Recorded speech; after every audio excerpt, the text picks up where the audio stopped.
ഇരിക്കുകയാണ്. കുഴപ്പങ്ങളൊന്നും ഇല്ലാത്ത നല്ലൊരു ദിവസം തന്നെ ഇനി.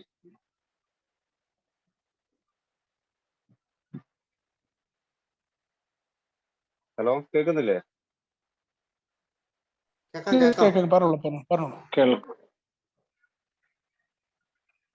ഞാന് മദ്യപാനം അങ്ങനെ ഒരു തുടക്കത്തില് ഇതാണ് മദ്യാസക്തി ഒരു രോഗാന്നുള്ളതൊന്നും അങ്ങനെ ആ ഒരു രൂപത്തിലുള്ള ഒന്നും അറിയില്ലായിരുന്നു.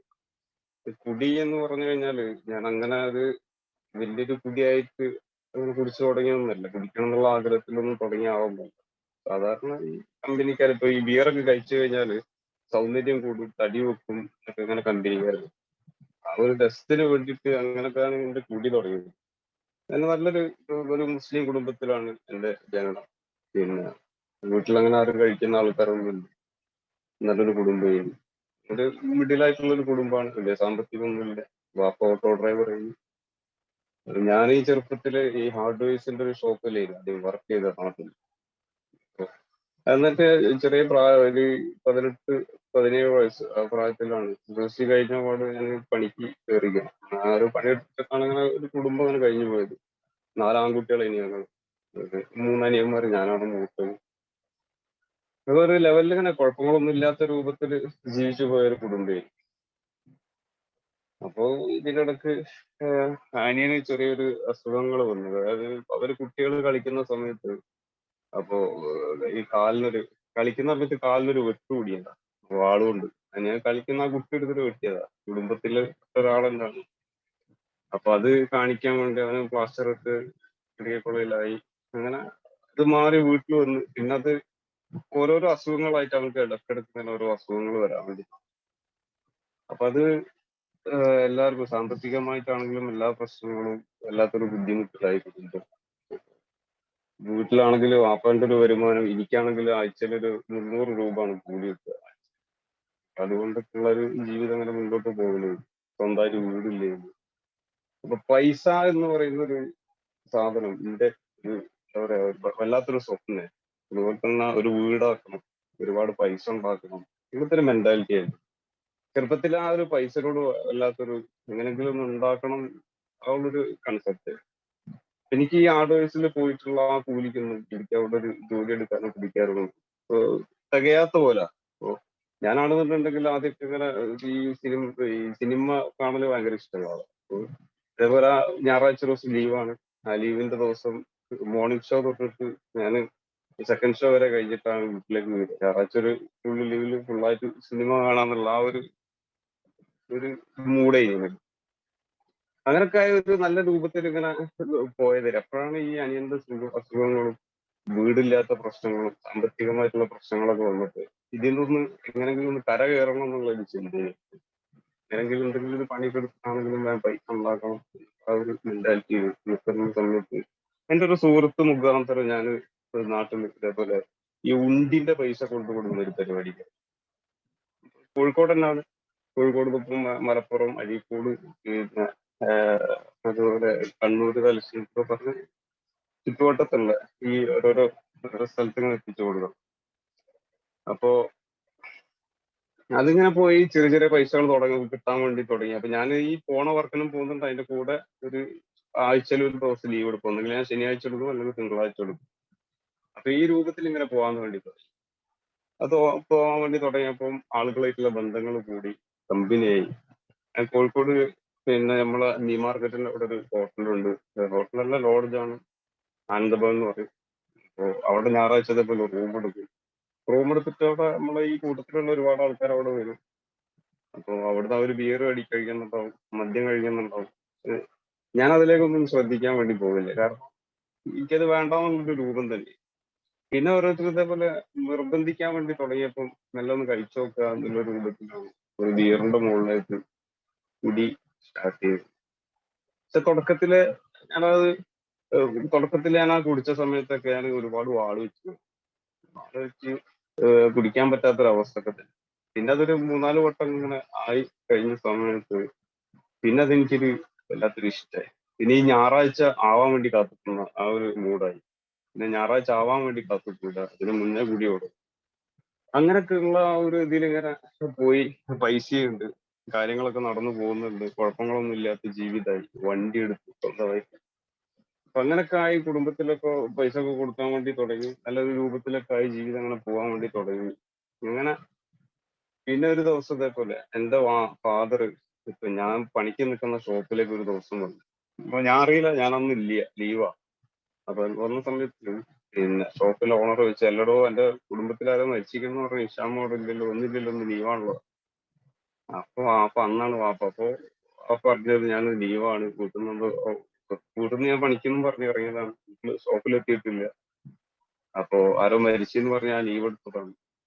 അപ്പൊ അത് വീട്ടില് വാപ്പ വന്ന് ആകെ വിഷയങ്ങളായി. അപ്പൊ ഇതിന് മുന്നേ ഞാൻ ലീവ് എടുത്ത കാര്യങ്ങളൊക്കെ അവിടെ സംസാരങ്ങളായി, സംസാരിച്ച് അവർ പറഞ്ഞു കൊടുത്തു, ഇങ്ങനെ ആഴ്ചയിൽ ഓരോ ദിവസങ്ങളിൽ ലീവാണ്. അങ്ങനെ വാപ്പ ഇത് അന്വേഷിക്കാൻ വേണ്ടി തുടങ്ങി, എന്റെ പരിപാടികൾ എന്താണെന്നുള്ളത് പല ആൾക്കാരുടെ അടുത്തും നോക്കി, എന്റെ കമ്പനിക്കാരുടെ അടുത്ത് ചോദിക്കാൻ വേണ്ടി തുടങ്ങി. പക്ഷെ നാട്ടിൽ ആ ബന്ധങ്ങളായിട്ടുള്ള ആൾക്കാരായിട്ടൊന്നും ഞാൻ ഇങ്ങനത്തെ ഒരു, അങ്ങനെ ഈ പണിക്ക് പോണ ദിവസങ്ങളൊന്നും ആരോടും പറയലൊന്നുമില്ല. അപ്പോ ഇതിങ്ങനെ ഓരോരുത്തർ വെച്ചിട്ട് ഇന്ന് അവിടെ കാണും, ടൗൺ കാണും, ചെറിയ പ്രായമാണ്.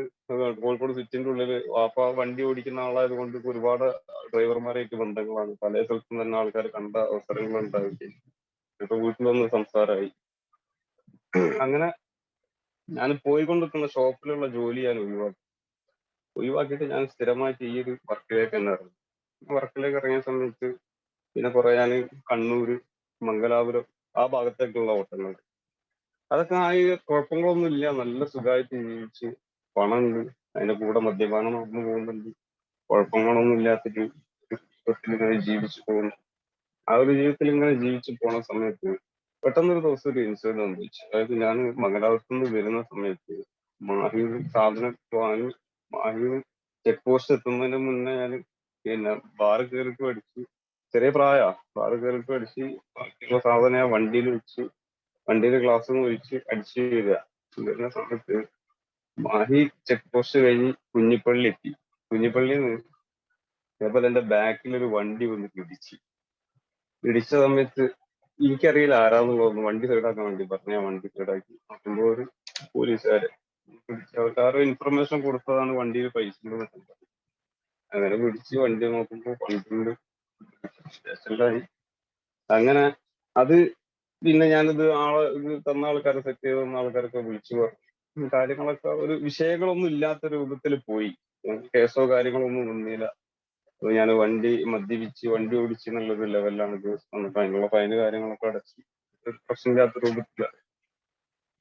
അത് കഴിഞ്ഞ് വീട്ടിലെത്തിയ സമയത്ത് ആകെ വിഷയങ്ങളായി ഞാൻ കള്ളു കുടിക്കുന്ന കേസ് വീട്ടിലിറങ്ങി, ആകെ പ്രശ്നം, ബഹളം.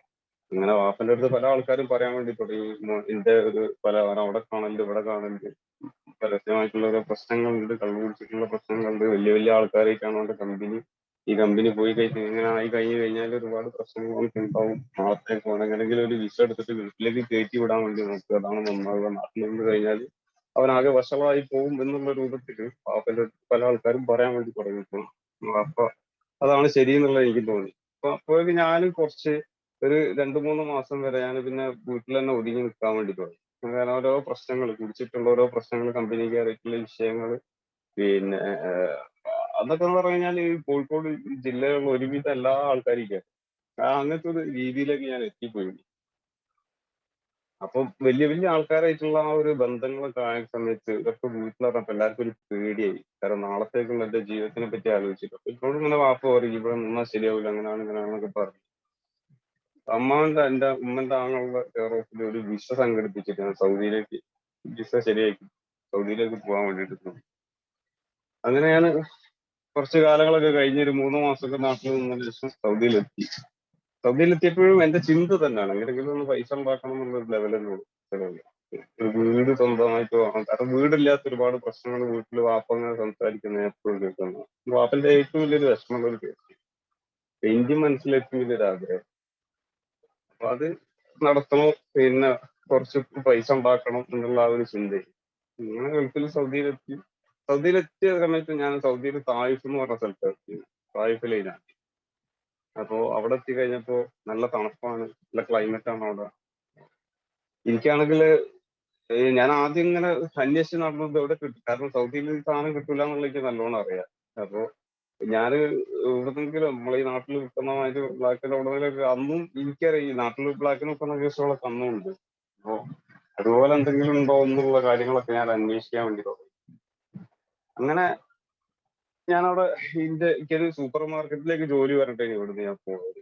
അപ്പൊ ഞാന് ഫസ്റ്റ് പോയി രണ്ടാമത്തെ ദിവസം സൂപ്പർ മാർക്കറ്റിൽ കഫീലെടുത്ത് സ്പോൺസർ എടുത്ത് എന്നെ കൊണ്ടുപോയി കാണിച്ചൊക്കെ കൊടുത്ത് നാളെ ഡ്യൂട്ടിക്ക് വരാൻ വേണ്ടി അവർക്ക് പറഞ്ഞു. അങ്ങനെ അവിടെ നിൽക്കുന്ന ഒരാളും മലയാളിയാണ്, താമരശ്ശേരി ഒരാൾ കോഴിക്കോട്. അങ്ങനെ അവരായിട്ടൊക്കെ സംസാരിച്ച് അവസാനം ഞാനും അവരും എത്തിപ്പെട്ടത് ജിപ്പിലേക്കാണ്. സംസാരം വന്നിട്ട് അങ്ങനെ എന്നോട് പറഞ്ഞ സാധനം അവിടെ കിട്ടും, വാറ്റാണ് കിട്ടുക. ഞാൻ പറഞ്ഞ ആയിക്കോട്ടെ, ഞാൻ കഴിച്ചിട്ടില്ല ഇതുവരെ, കഴിച്ചു നോക്കാന്നുള്ള ലെവലില്ല. പിന്നെ പറഞ്ഞ നമുക്ക് ആപ്പിളിന്റെ ജ്യൂസ് എടുത്താൽ മതി, അതാകുമ്പോ സ്മെല്ലൊന്നും ഉണ്ടാവില്ല, അതിൽ തുടങ്ങാറ്. അങ്ങനെ വൈകിട്ട് ഇതേപോലെ ഒരു ഒരു റിയാലിന്റെ വെള്ളത്തിന്റെ കുപ്പിയുണ്ട്, ആ കുപ്പിയിൽ സാധനം വന്നു, അതിൽ ആപ്പിളിന്റെ ജ്യൂസ് വെച്ച് അത് കുടിച്ചപ്പോ നല്ല ലഹരി, കുഴപ്പങ്ങളൊന്നുമില്ല. എനിക്ക് കിട്ടുന്ന ഒരു നാട്ടിൽ നിന്ന് ബിയർ കഴിച്ചാൽ കിട്ടുന്ന ആ ഒരു ലഹരി എനിക്ക് അതിൽ കിട്ടാൻ വേണ്ടി തുടങ്ങിയപ്പോ ഞാൻ അതിലേക്ക് തന്നെ എന്താ പറയുക ഒരു ആകർഷണമായി. കാരണം അവിടുത്തെ ഒരു ക്ലൈമറ്റ് വേറെ, ഭയങ്കര തണുപ്പുമാണ്. പിന്നെ ഷോപ്പിലൊക്കെ നിൽക്കുന്ന സമയത്ത് ഭയങ്കര ഒരു എന്താ പറയുക ഒരു പ്രത്യേക എനർജി ഉള്ള മാതിരിയാ ആൾക്കാരായിട്ട്, കസ്റ്റമറായിട്ട്. കാരണം സംസാരിക്കാനൊക്കെ, കാരണം ഭാഷ അറിയില്ല, എന്നാലും ഞാൻ ഇവിടുന്ന് മദ്രസയിലൊക്കെ പഠിച്ച അത്യാവശ്യം അറിയുന്ന കുറച്ച് കേസുകൾ ഇതൊക്കെ തട്ടിമുട്ടി ഇങ്ങനെ സംസാരിക്കാനൊക്കെ നിൽക്കും. അങ്ങനെ കുറച്ച് ദിവസങ്ങളൊക്കെ അങ്ങനെ പോയി. കുടി അതിന്റെ ഒരു ഭാഗത്ത് വൈകിട്ട് ഒരു 7 മണി 8 മണിയാകുമ്പോഴത്തേന് കുടിക്കാനുള്ള ലെവല്, കാരണം അപ്പോഴേക്കും കസ്റ്റമറൊക്കെ കുറയും. ആ കുറയുന്ന സമയത്ത് കുടിക്കുക എന്നുള്ളൊക്കെ ഒരു ലെവലിലായി. അതിങ്ങനെ തുടർന്ന് പോയി. പിന്നെ അത് ഞാന് എനിക്ക് രാവിലെ ഡ്യൂട്ടി ചെയ്യും. രാവിലെ ഞാൻ തുറക്കണം, അതായത് സുബഹി നിസ്കാരം കഴിഞ്ഞിട്ട് ഷോപ്പ് തുറക്കും. രാത്രി 12 മണി വരെയാണ് ഷോപ്പ് ഉള്ളത്. അപ്പൊ സുബഹിക്ക് ശേഷം ഞാൻ തുറക്കുന്ന ഒരു രൂപത്തിലേക്ക് എത്തിയിട്ട് ഇതേപോലെ രാവിലെ ഒരു മദ്രസിന്റെ കച്ചവടം കഴിഞ്ഞ് കഴിഞ്ഞാൽ പിന്നെ കസ്റ്റമർ ഒന്നും ഉണ്ടാവില്ല. അപ്പൊ അത് കഴിഞ്ഞ് പിന്നെ ഒരു ഏകദേശം ഒരു ഉച്ച ഓവർ ആ ടൈം വരെ വലിയൊരു കസ്റ്റമർ ഉണ്ടാവില്ല. അപ്പൊ ആ ടൈം വരെ ഒരു ഫ്രീ ആണ്. അപ്പൊ ഈ സമയത്തൊക്കെ ഞാൻ എന്താ പറയാ ഈ കഴിക്കണം എന്നുള്ളൊരു ടെൻഡൻസി എനിക്ക് മനസ്സിൽ വരാൻ വേണ്ടി തുടങ്ങി. അപ്പൊ ഞാൻ ഇതേപോലെ അവരോട് തന്നെ സ്വന്തമായിട്ട് അവരോട് ഞാൻ വിളിച്ചിട്ട്, നമ്പറൊക്കെ എന്റെ കയ്യിലുണ്ട്, അപ്പൊ ഞാൻ വിളിച്ചിട്ട് ഇതേപോലെ ഷോപ്പിലേക്ക് സാധനം വരുത്തും. ഒരു ബാക്കിൽ ഒരു ചെറിയൊരു ഗോഡൗൺ ഉണ്ട്, അതായത് പെട്ടിയിലെ സാധനം പൂട്ടി എന്നിട്ട് ബാക്കിൽ ഇരുന്നിട്ട് തന്നെ അടിക്കുക, എന്നിട്ട് അവിടെ സീറ്റിൽ വന്നിരിക്കും.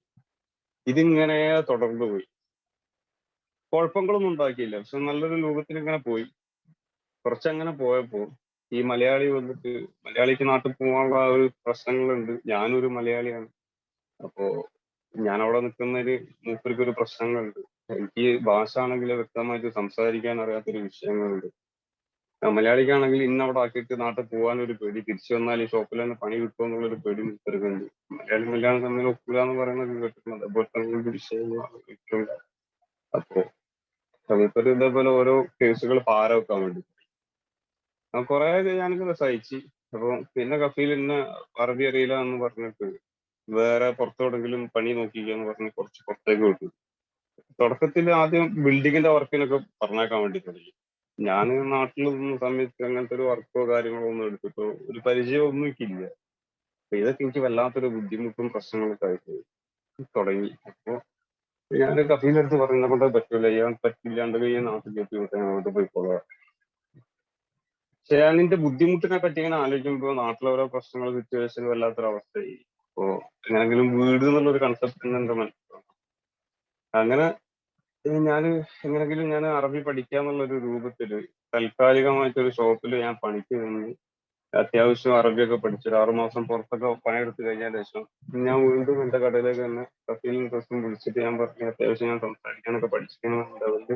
സംസാരിച്ചപ്പോ അവൻ എന്നെ കാണാൻ വേണ്ടി ഞാൻ നിൽക്കുന്ന ഷോപ്പിൽ വന്ന് കാര്യങ്ങളൊക്കെ ചോദിച്ചപ്പോൾ ഞാൻ അവനോട് അതേ രൂപത്തിൽ തന്നെ അറബിയിൽ അവനോട് സംസാരിച്ചപ്പോൾ അവനും അത്യാവശ്യം കാര്യങ്ങൾ ബോധ്യപ്പെട്ടു.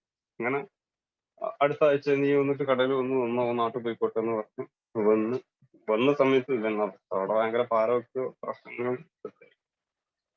അങ്ങനെ എന്താ പറയാ ഈ ഒരു കളവ് കേസ് പൈസ ഞാൻ ഈ രാവിലെ ഞാനാണ് ഷോപ്പ് തുറക്കുന്നത്. അപ്പൊ ആ സമയത്ത് കച്ചവടത്തിന്റെ ഒരു പൈസ ഞാൻ അടിച്ചു മാറ്റി എന്നുള്ള ലെവലിലൊക്കെ കഫീലെടുത്ത് ഒന്ന് പറഞ്ഞു കൊടുത്തു. ആ കഫീല് വല്ലാത്തൊരു ദേഷ്യം പിടിക്കലും പ്രശ്നങ്ങളൊക്കെ ആയി.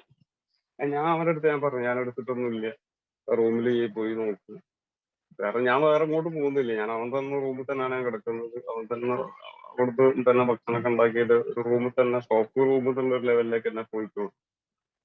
അങ്ങനെ ഇതൊക്കെ കഴിഞ്ഞ, പക്ഷെ മൂപ്പര് ഇങ്ങനെ ഈ പാര വെക്കുന്ന കേസ് വല്ലാതായപ്പോ നമ്മള് ഈ നാട്ടിൽ ഇത് ഒരുപാട് കുട്ടികളോട് കളിച്ചിട്ടുള്ള ആ ഒരു പരിചയം എനിക്കുണ്ട്.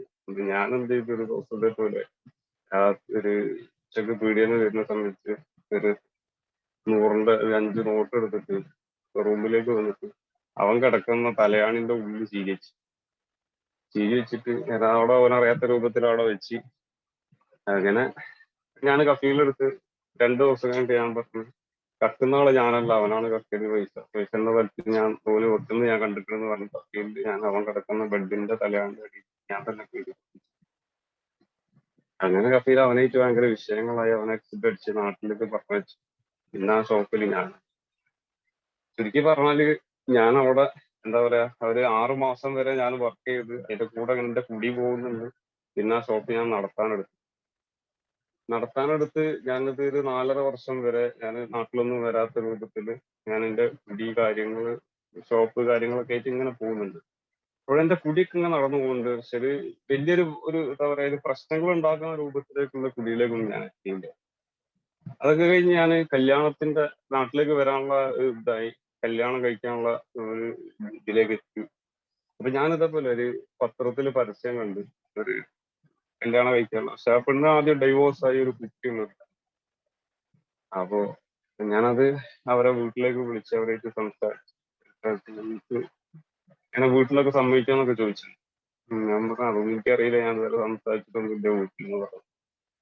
അങ്ങനെ വീട്ടിലെ നമ്പറൊക്കെ കൊടുത്ത് വീട്ടിലെ നമ്പറിൽ സംസാരിച്ചു വന്നിട്ട് അവർക്ക് ആർക്കും ഈ ഒരു വിഷയത്തിൽ താല്പര്യമില്ല. കാരണം ഞാൻ ആദ്യത്തെ ഒരു കല്യാണം, ഞാൻ കല്യാണം കഴിക്കാൻ പോകുന്ന പെണ്ണിന്റെ കല്യാണം കഴിഞ്ഞാൽ കുട്ടിയുണ്ട്. അതൊക്കെ വീട്ടുകാർക്ക് മാനസികമായിട്ടൊരു പ്രശ്നം. അപ്പം ഈ കല്യാണം കഴിക്കാൻ പോകുന്ന പെണ്ണ് എന്നെ ഗൾഫിലേക്ക് ഇടയ്ക്കിടയ്ക്ക് വിളിക്കലായി. ആ വിളി ഒരുപാട് ബന്ധങ്ങൾ, എന്താ പറയുക, കുറെ കാലങ്ങളോളം, ഒരു 6-7 മാസത്തോളം ഞാൻ ആ വിളി ഇങ്ങനെ തുടർന്നുകൊണ്ടേന്നിട്ട് എനിക്കും അതിലൊരു വിട്ടു പോരാൻ പറ്റാത്തൊരു വല്ലാത്തൊരു മാനസികമായിട്ടുള്ള പ്രശ്നങ്ങൾ. അങ്ങനെ ഞാൻ നാട്ടിലെത്തി ഞാൻ കോഴിക്കോട് വെച്ചിട്ട് അവളുമ്മ എല്ലാരും വന്ന് ഇങ്ങനെ വീട്ടിൽ ഞാൻ പറഞ്ഞു എനിക്ക് ആ കല്യാണം അല്ലാണ്ട് വേറൊരു കല്യാണം വേണ്ടാന്നുള്ളൊരു ഇതുണ്ട്. കാരണം എന്റെ വീട്ടുകാർക്ക് വേണ്ടിയിട്ടുള്ള കാര്യങ്ങളൊക്കെ ഞാൻ ചെയ്ത് കൊടുത്തു കഴിഞ്ഞു. എന്റെ ഒരു ഇഷ്ടത്തിന് ഞാനിങ്ങനെ നിൽക്കുന്ന സമയത്ത് അതിനൊരു എതിർപ്പ് നിൽക്കുന്ന സമയത്ത് ഞാൻ അമ്മയോട് പറഞ്ഞു. പിന്നെ വീട്ടിലുള്ള വാപ്പനോടും ഉമ്മനോടും ഞാൻ പറഞ്ഞു എനിക്കത് കെട്ടിച്ചു തന്നില്ലെങ്കിൽ ഞാൻ വേറെ കല്യാണം കഴിക്കില്ല. അവസാനം അവരിഷ്ടമില്ലാത്തൊരു ഇഷ്ടത്തോട് കൂടിയിട്ട് കല്യാണം കഴിപ്പിച്ചു. കല്യാണം കഴിപ്പിച്ചെന്ന് കുഴപ്പങ്ങളൊന്നും ഇല്ലാത്ത രൂപത്തില് ഒരു 5-6 മാസം വരെ പ്രശ്നങ്ങളൊന്നുമില്ല. ഞാൻ ഒരു ലീവിന് വന്ന സമയത്തേന് കഴിഞ്ഞത് കല്യാണം. ലീവിന് വന്ന തുടക്കത്തിൽ തന്നെ കല്യാണം കഴിഞ്ഞുകൊണ്ട് കല്യാണത്തിന് ഒരു 5.5 മാസം വരെ എനിക്ക് നാട്ടിൽ വരും. അതുകൊണ്ട് ഞാൻ ലീവിന് വന്നുകൊണ്ട് കേന്ദ്രയ്ക്ക് പോയത്. വീണ്ടും ഞാൻ സൗദിയിലേക്ക് തന്നെ പോയി. സൗദിയിൽ പോയി കുറച്ച് ദിവസം നിന്നിട്ടുള്ളൂ. അപ്പോഴേക്കും വീട്ടിൽ ഓരോ പ്രശ്നങ്ങൾ, മാനസികമായിട്ടുള്ള പ്രശ്നങ്ങൾ ഉണ്ടാകാൻ വേണ്ടി തുടങ്ങി. വീട്ടുകാരായിട്ട് ഒത്തുപോകാത്ത വിഷയം. അങ്ങനെ ഞാൻ നാട്ടിലേക്ക് തന്നെ വീണ്ടും ഒരു 6 മാസം പോലും അവിടെ നിന്നിട്ട് വീണ്ടും ഞാൻ നാട്ടിലേക്ക് എത്തിയ സമയത്ത് എങ്ങനെയാണ് നോക്കിയിട്ടും വീട്ടുകാരായിട്ട് യോജിച്ച് പോകാൻ പറ്റാത്തൊരു. അങ്ങനെ ഞാൻ വേറൊരു വീട് എരഞ്ഞിപ്പാലം ഒരു വീടെടുത്ത് ആ വീട്ടിലേക്ക് താമസം മാറി.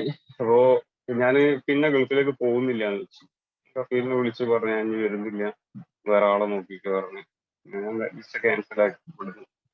അങ്ങനെ നാട്ടില് 1-2 കച്ചവടങ്ങൾ തുടങ്ങി. അപ്പോ അതൊക്കെ വല്ലാത്തൊരു പരാജയത്തിലേക്ക് പെട്ടു. പിന്നെ അവസാനം നമ്മളെ ഈ വാതിൽ ഇതൊക്കെ വെച്ച് കൊടുക്കുന്ന ഒരു ഇൻഡസ്ട്രിയൽ വർക്ക് ഉണ്ട്. അതിന്റെ ഒരു ഷോപ്പ് ഇട്ടു നാട്ടിൽ. ഒരു വീട്ടിൽ പോയിട്ട് പണിയെടുത്ത് കൊടുക്കുക. എന്റെ ഒരു കൂട്ടുകാരനും ഞാനും കൂടി തുടങ്ങിയത്. അതും ഇതേപോലെ ഒരു 6-7 മാസം വരെ അതും പോയി. അതും പൊട്ടി. ഒരുപാട് സാമ്പത്തിക ബാധ്യത തലയിലായി. കടം, പ്രശ്നങ്ങള്, വീണ്ടും കുടിയിലേക്ക് പിന്നെ ആ സമയത്തേക്ക് പിന്നെ കുടി തുടങ്ങിപ്പോയി. പിന്നെ വീട്ടില് വീട് എരഞ്ഞിപ്പാലാണ്. വീട്ടില് സാധനം വെച്ച് കുടിക്കാനുള്ള ഒരു അവസ്ഥയിലേക്ക് ഞാൻ എത്തി. ഞാൻ നിർബന്ധിച്ച് ഭാര്യനെ വീട്ടിലേക്ക് പറഞ്ഞയക്കാൻ വേണ്ടി തുടങ്ങി. കാരണം എനിക്ക് കുടിക്കാൻ വേണ്ടി. ഇത്രത്തോളം പ്രശ്നങ്ങളായി. കടം ഒരു വന്നു കഴിഞ്ഞപ്പോ വല്ലാത്തൊരു മാനസികാവസ്ഥയില് ഒരുപാട് കടങ്ങള്. അങ്ങനെ ഞാൻ ആ വീട് വിറ്റു. വീട് വിറ്റിട്ട് ഒന്നുകൂടി ഗൾഫിലേക്ക് പോവാന്നുള്ള ഒരു ലെവലിലേക്ക് ഞാൻ എത്തി. ഇങ്ങനെ വേറൊരു വിസ ശരിയാക്കി ഞാൻ ഗൾഫിലേക്ക് പോയി. ഗൾഫിലേക്ക് പോയപ്പോ അന്ന് ഞാൻ പോയത് പ്രീ വിസക്ക്, സൗദിയിലേക്ക് തന്നെ, തായ്ഫിലേക്ക് തന്നെ, അറിയുന്ന ഒരാളെ കൊണ്ട് തന്നെ വിസ എടുപ്പിച്ച് സൗദിയിലെത്തി. അന്ന് പിന്നെ കുറെ ബന്ധങ്ങളൊക്കെ ആയി സൗദിയിൽ. അപ്പോ അവരെ റൂമിലായി താമസം. പണിയൊന്നുമില്ല, പണി അന്വേഷിക്കുകയാണ്. പണി അന്വേഷിക്കുന്ന കൂട്ടത്തില് ഇതന്നെയാണ് പരിപാടി, കള്ളുകൂടി തന്നെയാണ് റൂമിൽ പണി കിട്ടുന്നത് വരെയുള്ള പരിപാടി. അങ്ങനൊക്കെ ആയി കുടി ഇങ്ങനെ പോയിക്കൊണ്ട് നിന്ന്. പണിയാണെങ്കിലും ഇല്ലാലും കടങ്ങളാണെങ്കിലും നാട്ടില് ബാക്കി. അങ്ങനെയൊക്കെ കൂടി നാട്ടിൽ നിന്ന് ഓരോരുത്തർ വിളിക്കാൻ വേണ്ടി തുടങ്ങി, പ്രശ്നങ്ങള്. അങ്ങനെ ഞാൻ ഒരു പമ്പില് ഒരു സൂപ്പർ മാർക്കറ്റ് ഉണ്ട്, അപ്പൊ അവിടെ ജോലിക്ക് തൽക്കാലം കയറി. അത്യാവശ്യം കുഴപ്പങ്ങളൊന്നും ഇല്ലാത്ത ഒരു മലയാളി എന്റെ അടുത്ത ഒരു കടയിൽ, അപ്പൊ അവിടെ കയറി പണിക്ക് നിന്ന്. ശമ്പളം ഉണ്ട്, 2000 ശമ്പളം ഉണ്ട്.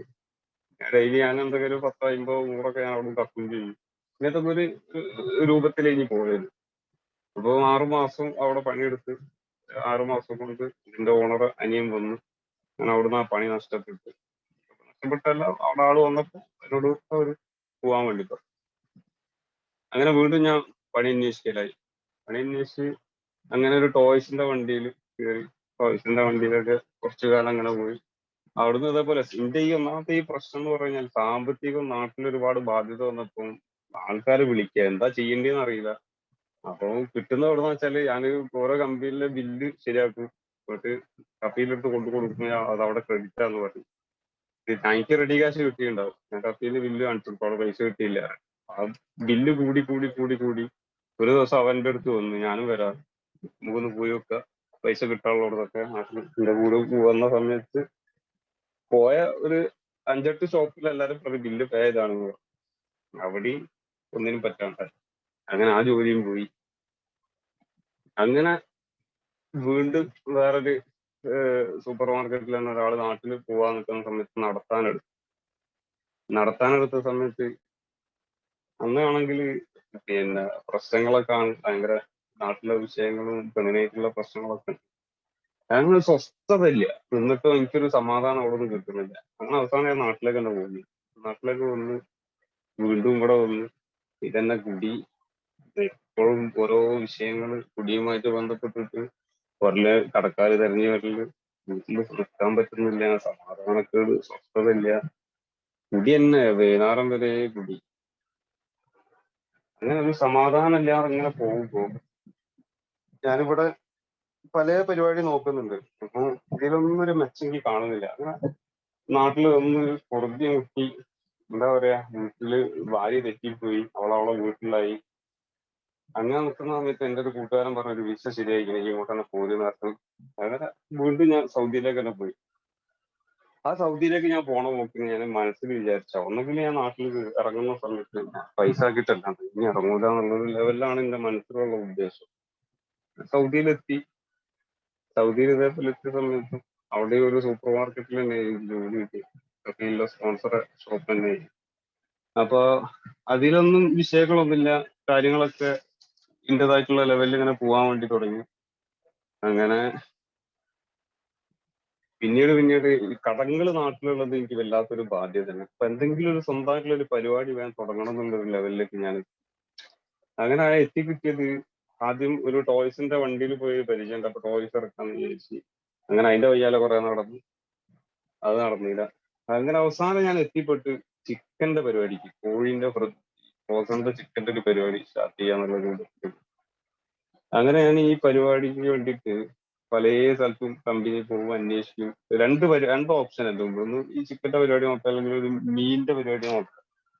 അങ്ങനെ ഈ രണ്ടും എന്റെ മനസ്സിലുള്ളത്.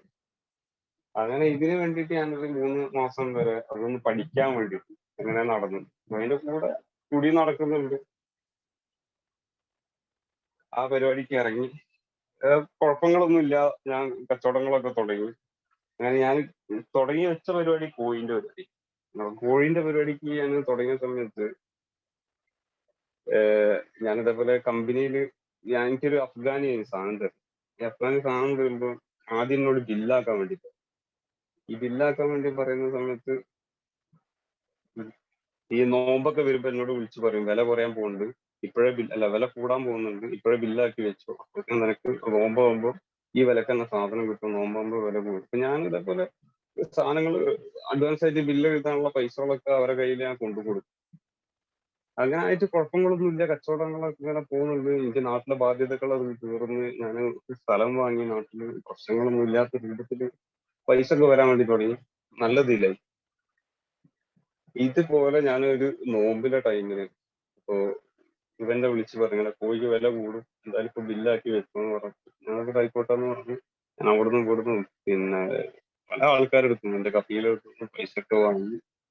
ഏകദേശം ഒരു 30 ലക്ഷം റിയാലിന്റെ അടുത്ത് ഞാൻ അവന് കൊണ്ടു കൊടുത്തു. ഒരു 3 മില്യൺ അവന് കൊണ്ടു കൊടുത്തു. കോഴിന്റെ ബില്ലാക്കി. ഞാൻ അവനോട് പറഞ്ഞു ഞാൻ രാവിലെ വണ്ടി അയക്കാന്ന് പറഞ്ഞു.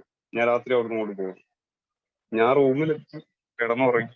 വണ്ടിക്കാരനെ ഞാൻ പറഞ്ഞ ഏൽപ്പിച്ച് രാവിലെ പോകാൻ ബില്ലാക്കി കിട്ടുമെന്ന് പറഞ്ഞു. ആള് പോയി. അവിടെ പോയി നിന്നപ്പം ഇവനെ വിളിച്ചു, അവന്റെ ഫോൺ വിളിച്ചിട്ട് കിട്ടുന്നില്ല. അങ്ങനെ ഇവൻ തിരിച്ചെന്നെ വിളിക്കുന്നുണ്ട്, ഞാൻ കിടന്നുറങ്ങുക, അറിഞ്ഞില്ല.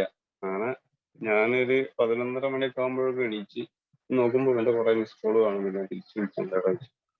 വിളിച്ചപ്പോ എന്നെ പറഞ്ഞടാ, ആണോ വിളിച്ചിട്ട് കിട്ടുന്നില്ല, ഫോൺ ഓഫാണ്. ഞാൻ പറഞ്ഞു ഞാൻ ഇന്നലെ രാത്രി പൈസ കൊടുത്ത് ബില്ലാക്കി പോന്നല്ലേ, രാവിലെ കമ്പനിയിലേക്ക് വരാൻ വേണ്ടി പറഞ്ഞു. നീ വിളിച്ചോക്ക്, വിളിച്ചിട്ട് കിട്ടുന്നില്ല, വേറെ ഏതെങ്കിലും നമ്പർ ഉണ്ടോ നോക്കുന്നത്. വേറെ നമ്പറൊന്നും എന്റെ അടുത്തില്ല, നമ്പർ തന്നെ ഉണ്ട്. അങ്ങനെ അവനെ വിളിച്ചപ്പോ ഫോൺ ഓഫാ, വിളിച്ചിട്ട് കിട്ടുന്നില്ല. അങ്ങനായി എനിക്ക് പേടിയായി. കാരണം ഞാൻ നാളെ കൊടുക്കാന്ന് പറഞ്ഞ് തൽക്കാല ആവശ്യത്തിന് വരെ പൈസ വാങ്ങിയ ആൾക്കാരുണ്ട്.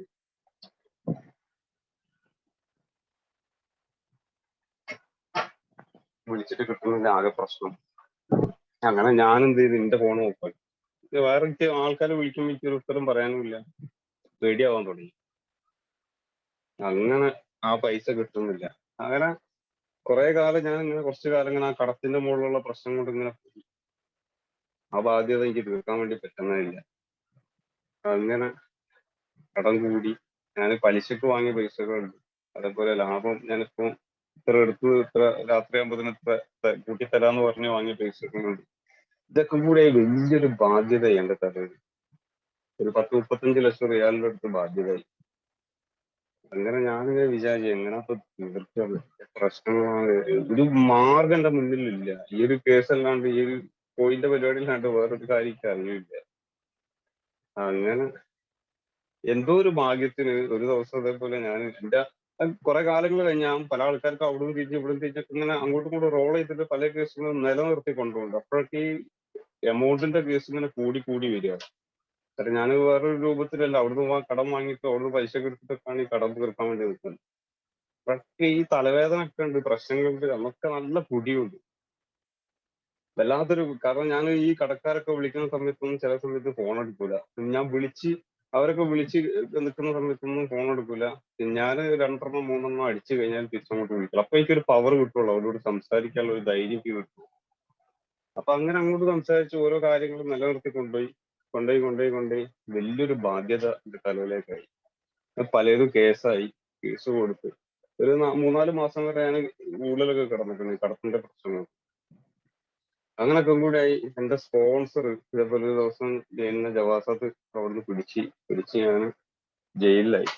ജയിലിലായപ്പോ എന്റെ ഇക്കാമ എക്സ്പയർ ആണ്.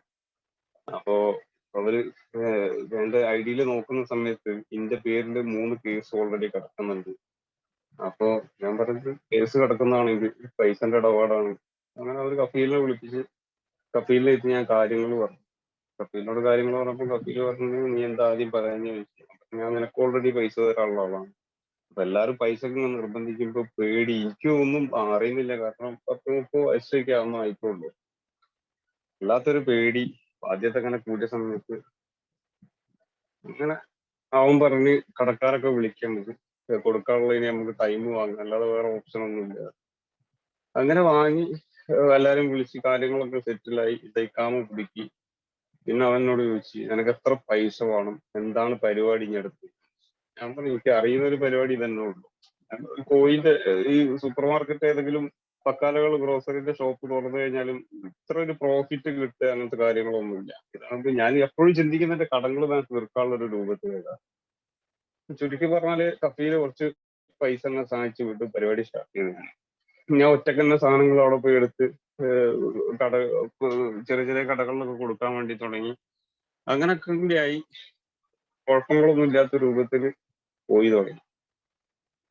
പോയി തുടങ്ങിയ സമയത്ത് ഞാൻ ഏകദേശം കടങ്ങളൊക്കെ വീട്ടി എന്റെ കാര്യങ്ങളൊക്കെ ഭംഗിയായിട്ട് നടക്കാൻ വേണ്ടി തുടങ്ങിയ സമയത്ത് നാട്ടിലൊരു നാട്ടിലെ പ്രശ്നം എന്ന് പറഞ്ഞാല് വൈഫിന്റെ ഒരുപാട് വിഷയങ്ങൾ വന്നു. അപ്പൊ ഞാൻ വൈഫിനോട് പറഞ്ഞു നീ ഇങ്ങോട്ട് പോര് പറഞ്ഞു. അപ്പൊ അവൾക്കൊരു വിസ എടുത്ത് കൊടുത്ത് അവളെയും കൂട്ടി സൗദിയിൽ ഞാൻ അവളും അന്ന് മോളുമായി എനിക്ക് മോളെയും കൂട്ടി രണ്ടാളുണ്ട് സൗദിയിൽ ജീവിച്ച് കുഴപ്പങ്ങളൊന്നും ഇല്ലാത്ത രൂപത്തിൽ ഇങ്ങനെ പോയി.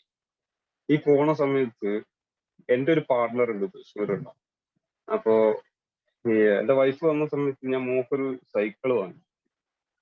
വന്ന ആ ഒരു സമയം തന്നെ കേട്ടോ. സൈക്കിൾ വാങ്ങിയിട്ട് അപ്പൊ അതിന് ഈ സൈഡില ഇത് വെക്കാൻ വേണ്ടി സൈഡില ഇതുണ്ടല്ലോ ചെറിയ കുട്ടികൾ ഓടിക്കുന്ന 2 ചക്ര സൈഡിലോട്ടോ. അപ്പൊ അത് ഫിറ്റ് ചെയ്യാൻ വേണ്ടിട്ട് സ്പാൻഡർ ഇല്ല. എന്റെ വണ്ടിയിൽ സ്പാൻഡർ ഓൾറെഡി ഉള്ളതാണ്, കാറിലുണ്ട്. അപ്പൊ അവക്ക് എന്നോട് ചോദിച്ചാൽ മതി. ചോദിക്കാതെ അവള് എന്റെ ഫോണിൽ നിന്ന് എന്റെ കൂട്ടുകാരൊക്കെ ഏകദേശം ഞാൻ ഈ നാട്ടിലേക്ക് വിളിക്കുന്ന സമയത്ത് ഓരോരുത്തരുടെ കാര്യങ്ങൾ ഇങ്ങനെ പറയും, നമ്മളെ കൂട്ടുകാരുടെ കാര്യങ്ങളൊക്കെ പറയും. അപ്പൊ അതേപോലെ ഞാൻ എന്റെ ഇന്റിമേറ്റ് ഫ്രണ്ട് കാര്യങ്ങളൊക്കെ പറഞ്ഞു. ഞാൻ അവന്റെ നമ്പർ ഫോണിൽ തപ്പിയെടുത്ത് അതിൽ തിരിച്ചു വിളിച്ചു. അത് വിളിച്ച് അവരായിട്ട് സംസാരിച്ച് സ്പാൻഡർ ഇന്റർണൽ കാര്യങ്ങളൊക്കെ പറഞ്ഞു. സ്പാൻഡർ ആയിട്ട് വന്നു. നമ്മൾ സ്പാൻഡർ ആയിട്ട് എന്റെ റൂമിൽ വന്ന സമയത്ത് ഞാൻ പറയണ സ്പാൻഡറിന്റെ വണ്ടിയിലില്ലോ, നിന്നോട് ചോദിച്ചാൽ പോലെ ചോദിച്ചു. അങ്ങനെ അതൊക്കെ കഴിഞ്ഞ് കുറച്ച് കാലങ്ങൾ അങ്ങനെ പോയി. ഈ കാലങ്ങൾ അങ്ങനെ പോയ സമയത്ത് ഞാനൊരു ദിവസം റൂമിലേക്ക് വരുന്ന സമയത്ത് ഇവളിങ്ങനെ ഫോണിൽ ആരോടൊക്കെ സംസാരിച്ചുകൊണ്ടിരിക്കുന്ന എനിക്ക് ശ്രദ്ധപ്പെട്ടു. ഞാൻ വന്ന സമയത്ത് പെട്ടെന്ന് കട്ടാക്കി. ഞാൻ കണ്ടപ്പോ ഞാൻ ചോദിച്ചു ആരാന്നുണ്ട്. അല്ല അവള് നാട്ടിൽ നിന്ന് ഒരു കോള് വന്നാണ് സംസാരിക്കുന്നത്. സ്വാഭാവികമായിട്ട് ഞാൻ ആയിക്കോട്ടെ. പിന്നെ ഞാൻ ഇടയ്ക്കിടയ്ക്ക് കോളെ വിളിക്കുന്ന സമയത്തൊക്കെ ഫോൺ ബിസിയാണ്. അപ്പൊ എനിക്ക് തോന്നി എന്തോ ഒരു ഇതുണ്ടല്ലോ എന്നുള്ള രൂപത്തില്. അപ്പൊ ഒരു ദിവസം ഞാൻ ചോദിച്ചു എന്താണ് പ്രശ്നം എന്ന് ചോദിച്ചു. ഒന്നുമില്ല, ഞാൻ കാര്യങ്ങളൊക്കെ പറഞ്ഞു എന്തൊക്കെയോ പറഞ്ഞ് ഒഴിവായി. എന്നോട് ഒന്നും വിട്ടു പറയുന്നില്ല. അങ്ങനെ ഒരു ദിവസം ഞാൻ ഇതേപോലെ ഈ കൂട്ടുകാരന്റെ കൂടെ ഞങ്ങൾ രണ്ടാളും പോയി എടുക്കാൻ വേണ്ടി കമ്പനിയിൽ ഇരുന്ന് സംസാരിക്കുന്ന സമയത്ത് ഇവന്റെ ഫോൺ എന്റെ മുന്നിൽ വെച്ച് ടേബിളിന്റെ മുകളിൽ മുമ്പിൽ വെക്കുന്ന രൂപത്തിൽ അവളെ ഫോൺ അവന്റെ ഫോണിലേക്ക് വരും. എന്നിട്ട് ഞാനത് നോക്കി കണ്ടു സമയത്ത് അവന് എടുത്തിട്ട് ഹലോ ഇതാ ഞാൻ ഇപ്പം കൂടി തിരിച്ചു വിളിക്കട്ടോ, ഒരു പ്രശ്നമാണ്. ഞാൻ ആ നമ്പർ കാണുന്നുണ്ട്. ഇയാളുടെ നമ്പർ വൈകാത്ത കാരണം ഞാൻ ഓളെ പേര് പോലും ഞാൻ എന്റെ മൊബൈലിൽ എഴുതി വെച്ചിട്ടില്ല. ഞാൻ നമ്പർ മാത്രമേ, കാരണം നമ്പർ എനിക്ക് ബൈഹാർട്ട് ചെയ്യും. അങ്ങനെ ഞാൻ അവളെ നമ്പർ ഫോൺ ഒരു ദിവസം ഞാൻ ചെക്ക് ചെയ്തപ്പോ ഇവനെ വിളിച്ച് ഒരുപാട് കേസ് അത് കണ്ടു സമയത്ത് എനിക്ക് മാനസികമായിട്ട് വല്ലാത്തൊരു എന്താ പറയാ ഒരു വല്ലാത്തൊരു ഇറിറ്റേഷൻ. അങ്ങനെ ഞാൻ എന്താ പറയാ ഈ ടെൻഷനൊക്കെ തീർക്കാൻ വേണ്ടിയിട്ട് അങ്ങനെയാണ് ശരിക്കും ഞാൻ പറഞ്ഞു കഴിഞ്ഞാല് അമിത മദ്യം എന്ന് പറയുന്ന ഒരു രൂപത്തിലേക്ക് ഞാൻ എത്തി. കാരണം എനിക്ക് മദ്യമില്ല എന്നുള്ള ഇത് പിടിച്ചു നിൽക്കാൻ പറ്റാത്തൊരവസ്ഥ. കാരണം ഞാൻ അങ്ങനെയും ഡൈവോഴ്സ് ആയിട്ടുള്ള ഒരു പെണ്ണിനെ ഞാൻ കല്യാണം കഴിച്ചുകൊണ്ട് പുറത്തോടെ എന്റെ ഗതി തന്നെയാണല്ലോ എന്നുള്ളത് വല്ലാത്തൊരു മനസ്സിന് മാനസികമായിട്ടൊരു പ്രയാസങ്ങൾ. അങ്ങനെ ഞാൻ എങ്ങനെ നോക്കിയിട്ടും എനിക്കത് മനസ്സിൽ നിന്ന് പോകുന്നില്ല, യോജിച്ചു പോകുന്നില്ല, വല്ലാത്തൊരു അകൽച്ച. ഞാൻ നാട്ടിലേക്ക് അവളെ പറഞ്ഞയച്ചു. നാട്ടിൽ വന്നു കുറച്ചൊരു 3-4 മാസം കഴിഞ്ഞപ്പോ ഞാൻ നാട്ടിലെത്തിയിട്ട് ഡൈവോഴ്സ് നല്ല രൂപത്തിൽ ചെയ്യാനുള്ള ഒരു പരിപാടി ചെയ്യാൻ നോക്കി. അങ്ങനെ അവളായിട്ട് ഞാനും പറഞ്ഞു. ഇതിനിടയ്ക്ക് ഞാൻ അവളെ വീട്ടിൽ പോയിട്ട് ഒരുപാട് പ്രശ്നങ്ങൾ കാര്യങ്ങൾ വെള്ളം അടിച്ചിട്ട് ഒക്കെ ഉണ്ടായിരുന്നു. ഒരു ദിവസം ഞാൻ വീട്ടിൽ പോയിട്ട് അവളെ വീട്ടില് കാര്യങ്ങൾ പറയാൻ വേണ്ടിട്ട് ഫോൺ ചെയ്ത സമയത്ത് ഫോൺ കട്ടാക്കി ഫോൺ ഓഫ് ആക്കി ഇട്ടിട്ട് വിളിച്ചാൽ കിട്ടാത്ത രൂപത്തില് ഞാൻ കള്ളു കുടിച്ച് കോഴിക്കോട് നിന്ന് വണ്ടി എടുത്തിട്ട് ഞാൻ തലശ്ശേരി വരെ പോയി. അവളെ വീട്ടിൽ പോയി ഡോറ് തുറന്നില്ല. തുറന്നായപ്പോ ഞാൻ അവളെ റൂമിന്റെ അവിടെ പോയിട്ട് കല്ലെടുത്തിട്ട് ഗ്ലാസ് അവര് കേസ് കൊടുക്കാൻ വേണ്ടി പോയി. എന്നെ വിളിച്ച് ഞാൻ പറഞ്ഞു ഇങ്ങനെ കാര്യങ്ങൾ ഇങ്ങനെയാണെന്ന് പറഞ്ഞു. ഡൈവോഴ്സ് ആവാം, അപ്പൊ അല്ലാതെ വേറെ രൂപത്തൊന്നുമില്ല എന്നുള്ള രൂപത്തിലേക്ക് എത്തി. അങ്ങനെ ചുരുക്കി പറഞ്ഞു കഴിഞ്ഞാൽ ഡൈവോഴ്സായി എന്റെ കുടി പറഞ്ഞിട്ട് വല്ലാത്തൊരവസ്ഥയിലുള്ള രാവിലെ തുടങ്ങി കഴിഞ്ഞിട്ട് രാത്രി വരെ കുടിച്ച് ഈ സമയം പോലും എനിക്ക് മനസ്സിലാവില്ല. പകലാണോ അല്ലെങ്കിൽ രാത്രിയാണോ എന്നുള്ളത് ആ ഒരു ലെവലിലേക്ക് വരെ ഞാൻ. കാരണം എനിക്കിപ്പോഴും ഓർമ്മയുണ്ട്. ഒരു ദിവസം ഞാൻ കുടിച്ചിട്ട് എൻ്റെ ഒരു കൂട്ടുകാരന്റെ റൂമുണ്ട്. കുടിച്ചിട്ട് ഞാൻ രാവിലെ വീട്ടിൽ നിന്ന് കുളിച്ചു മാറ്റി ഇറങ്ങിയാണ്.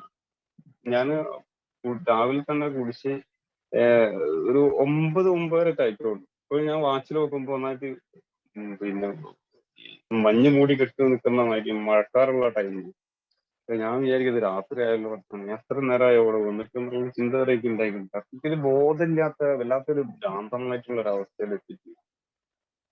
അങ്ങനെ ഒരു ദിവസം ഇതേപോലെ കുടിച്ചുകൊണ്ട് നിൽക്കുമ്പോ 2019 അല്ല 2018 ഡിസംബർ ലാസ്റ്റ് ആണ് അതേപോലെ കുടിച്ചിരിക്കുക കുടിച്ച് കാരണം അത്രത്തോളം ഞാൻ കുടിയുമായിട്ട് ബന്ധപ്പെട്ട് ഞാൻ വേറൊരു വിഷയങ്ങളോ പ്രശ്നങ്ങളോ ഉണ്ടാക്കാനൊന്നും ആരുടെ അടുത്തേക്ക് ഇങ്ങനെ കച്ചറ വിഷയം അങ്ങനത്തെ ഇതിലേക്കൊന്നും ഞാൻ പോയില്ല. പക്ഷെ എനിക്ക് തന്നെ ഒരു മാനസികമായിട്ടുണ്ട് വല്ലാത്തൊരു പ്രയാസം വരാൻ തുടങ്ങി. കാരണം കുടി എനിക്ക് ശരീരത്തിന് വയ്യാണ്ടാവുന്നു.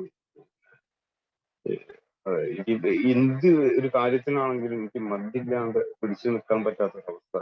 24 മണിക്കൂർ എനിക്ക് കുടിക്കണം എന്നുള്ള ടെൻഡൻസി അത് മാത്രമേ ഉള്ളൂ. വേറെ ഒരു ടെൻഡൻസി എനിക്കില്ല. കുടി തന്നെ. എന്ത് എന്താ പറയാ ഈ അതായത് ഒരു നിമിഷം പോലും ഒരു സ്വബോധത്തിൽ ജീവിക്കാൻ ആഗ്രഹിക്കപ്പെടാതെ എങ്ങനെങ്കിലും ഒന്ന് മരിച്ചു കിട്ടിയാൽ മതി അല്ലെങ്കിൽ ആ ഒരു രൂപത്തിലേക്ക് ഞാൻ എത്തി.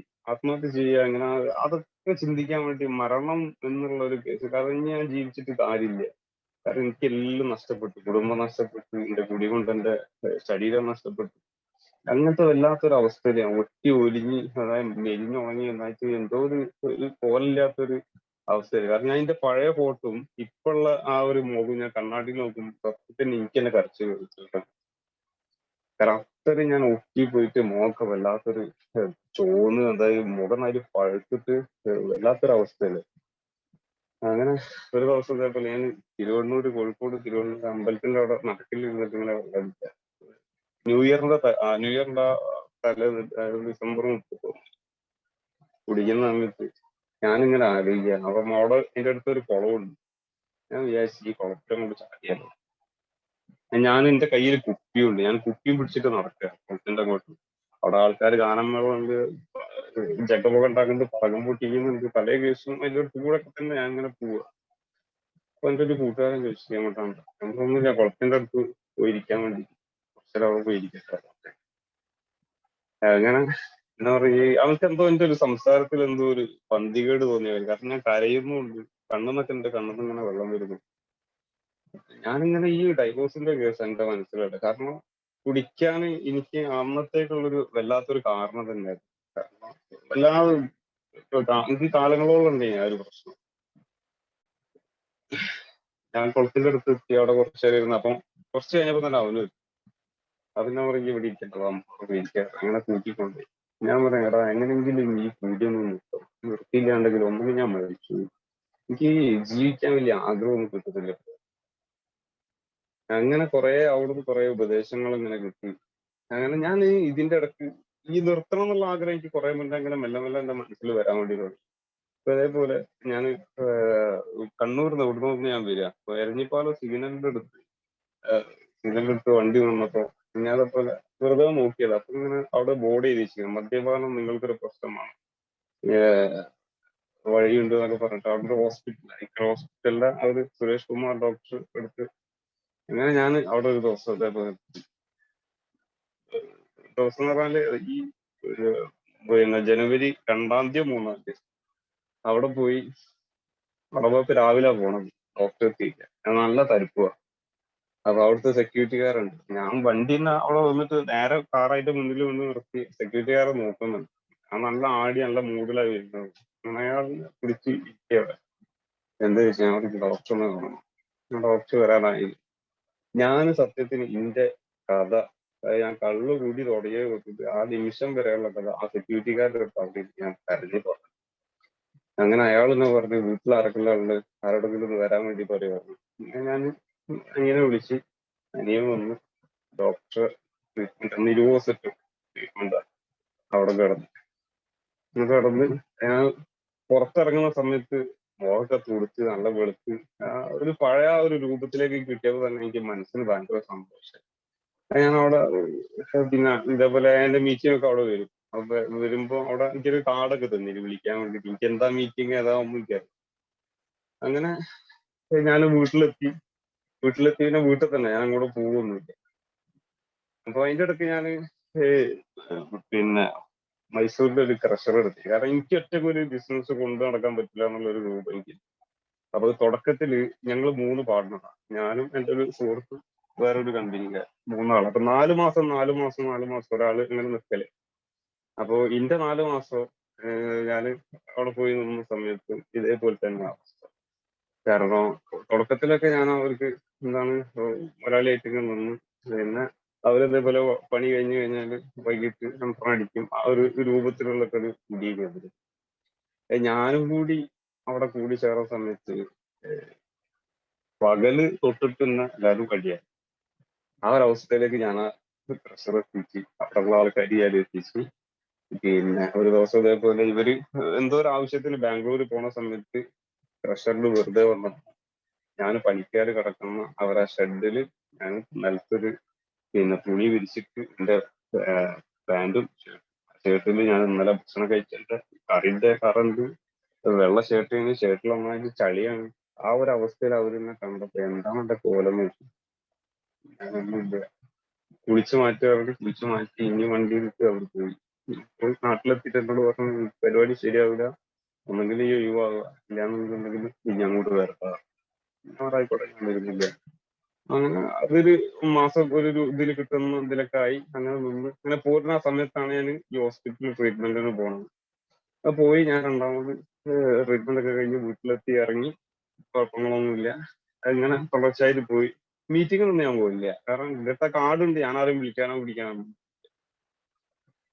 അത് കഴിഞ്ഞിങ്ങനെ കുറച്ച് ഒരു 2-3 എന്നോട് ഡോക്ടർ പല കാര്യങ്ങളും പറഞ്ഞിട്ടുണ്ട്. മദ്യമുള്ള സ്ഥലത്തേക്ക് പോകരുത്, പിന്നെ എന്തെങ്കിലും ആഗ്രഹങ്ങൾ വരികയാണെങ്കിൽ നിനക്ക് ഇഷ്ടപ്പെട്ട ജ്യൂസോ വെള്ളമോ അതൊക്കെ കുടിക്കുക, ഒരു വയറൊരിക്കലും പിന്നെ ഇതാക്കി വിടരുത്, സഹിച്ച് നിൽക്കരുത്, വിശക്കുന്ന സമയത്ത് അപ്പം ഭക്ഷണം കഴിച്ചോളണം, ഒക്കെ പറഞ്ഞു. അപ്പൊ ഞാനതൊക്കെ ഇങ്ങനെ കണ്ടിന്യൂ ചെയ്ത് ഇങ്ങനെ പോകുന്നുണ്ട് മെല്ലെ മെല്ലൊക്കെ. അങ്ങനെ ഇതേപോലെ പിന്നെ വീട്ടിൽ എനിക്ക് രണ്ടാമത് കല്യാണം ആലോചിക്കാൻ വേണ്ടി തുടങ്ങിയെന്ന് പറഞ്ഞു കഴിഞ്ഞാൽ എനിക്കും എങ്ങനെങ്കിലും ഒരു പെണ്ണിനെ കിട്ടണം എന്നുള്ള വല്ലാത്തൊരു ആഗ്രഹമുണ്ട്. അപ്പം ഒരുപാട് ആൾക്കാരെ ചോദ്യങ്ങളും ഡിവോഴ്സായ കേസ് നാട്ടിൽ ഇറങ്ങി വെള്ളടിക്കാരനാണെന്നുള്ളത് പൊതുവെ ഇന്നറിയുന്ന എല്ലാവർക്കും അറിയാം, ഭയങ്കര വെള്ളമാണ്. ആ രൂപത്തിലൊക്കെ എത്തി. അപ്പൊ എങ്ങനെയെങ്കിലും എവിടെന്നെങ്കിലും ഒരു ഞാൻ പല കേസും നോക്കി, അതേപോലെ പേപ്പറിൽ പരസ്യം ഉണ്ടാവും നോക്കും, 2-3 കുട്ടികൾ ആരാലും വീട്ടിൽ നോക്കിയൊക്കെ വിളിച്ചു നോക്കാന്ന് വിചാരിക്കും. ആ രൂപത്തിലേക്ക് എത്തി. ഞാൻ അവസാനം വീട്ടിന്റെ അടുത്തുള്ള ഒരാൾ തന്നെ അതേപോലെ ഒരു പെണ്ണുണ്ട് കാണിച്ചെന്ന്. കുഴപ്പങ്ങളൊന്നും അവളെ ഫസ്റ്റ് കല്യാണം എന്റെ രണ്ടാം. പിന്നെ കാര്യങ്ങളൊക്കെ ഞാൻ പറഞ്ഞു പെണ്ണെടുത്ത് ഞാൻ അങ്ങനെ വെള്ളത്തിൽ മദ്യം കഴിക്കുന്ന ഒരാളാണ്. അവർക്കൊക്കെ റിസൾട്ട് അന്വേഷിക്കാൻ വേണ്ടി വന്ന സമയത്താണ് റിസൾട്ട് അവർക്ക് കിട്ടി. അപ്പം എന്നെ ആ പെണ്ണ് വിളിച്ചിട്ട് കുറെ കരഞ്ഞിട്ട് ഞാൻ പറഞ്ഞു ഇപ്പൊ ഞാൻ കുടിക്കുന്നില്ല, കാരണം ഞാനന്ന് കുടി നിർത്തിയാൽ ട്രീറ്റ്മെന്റ് കഴിഞ്ഞ് വന്നുള്ള കാര്യങ്ങളൊക്കെ പറഞ്ഞു. ഒരിക്കൽ പറഞ്ഞാലും എന്റെ കല്യാണം കഴിഞ്ഞ് കുഴപ്പങ്ങളൊന്നുമില്ല, നല്ല രൂപ. കാരണം ഞാൻ ഒരു കല്യാണം കഴിച്ചത് കൊണ്ട് ഒരു ജീവിതം ഞാൻ അനുഭവിച്ചതിനെ കൊണ്ട് എനിക്ക് അതിന്റെ എല്ലാ വശങ്ങളും കാര്യങ്ങളും കിട്ടാത്ത ഒരുപാട് കാര്യങ്ങൾ എനിക്ക് ഇവരിതിൽ കൂടി കിട്ടുന്ന സമയത്ത് ഞാൻ വളരെയധികം സന്തോഷിച്ചു നിന്ന ആ ഒരു സമയത്ത് കുടുംബമൊക്കെ ആയിട്ട് നല്ല രൂപത്തിൽ ഇങ്ങനെ പോകുന്ന ഒരു സമയം. അപ്പൊ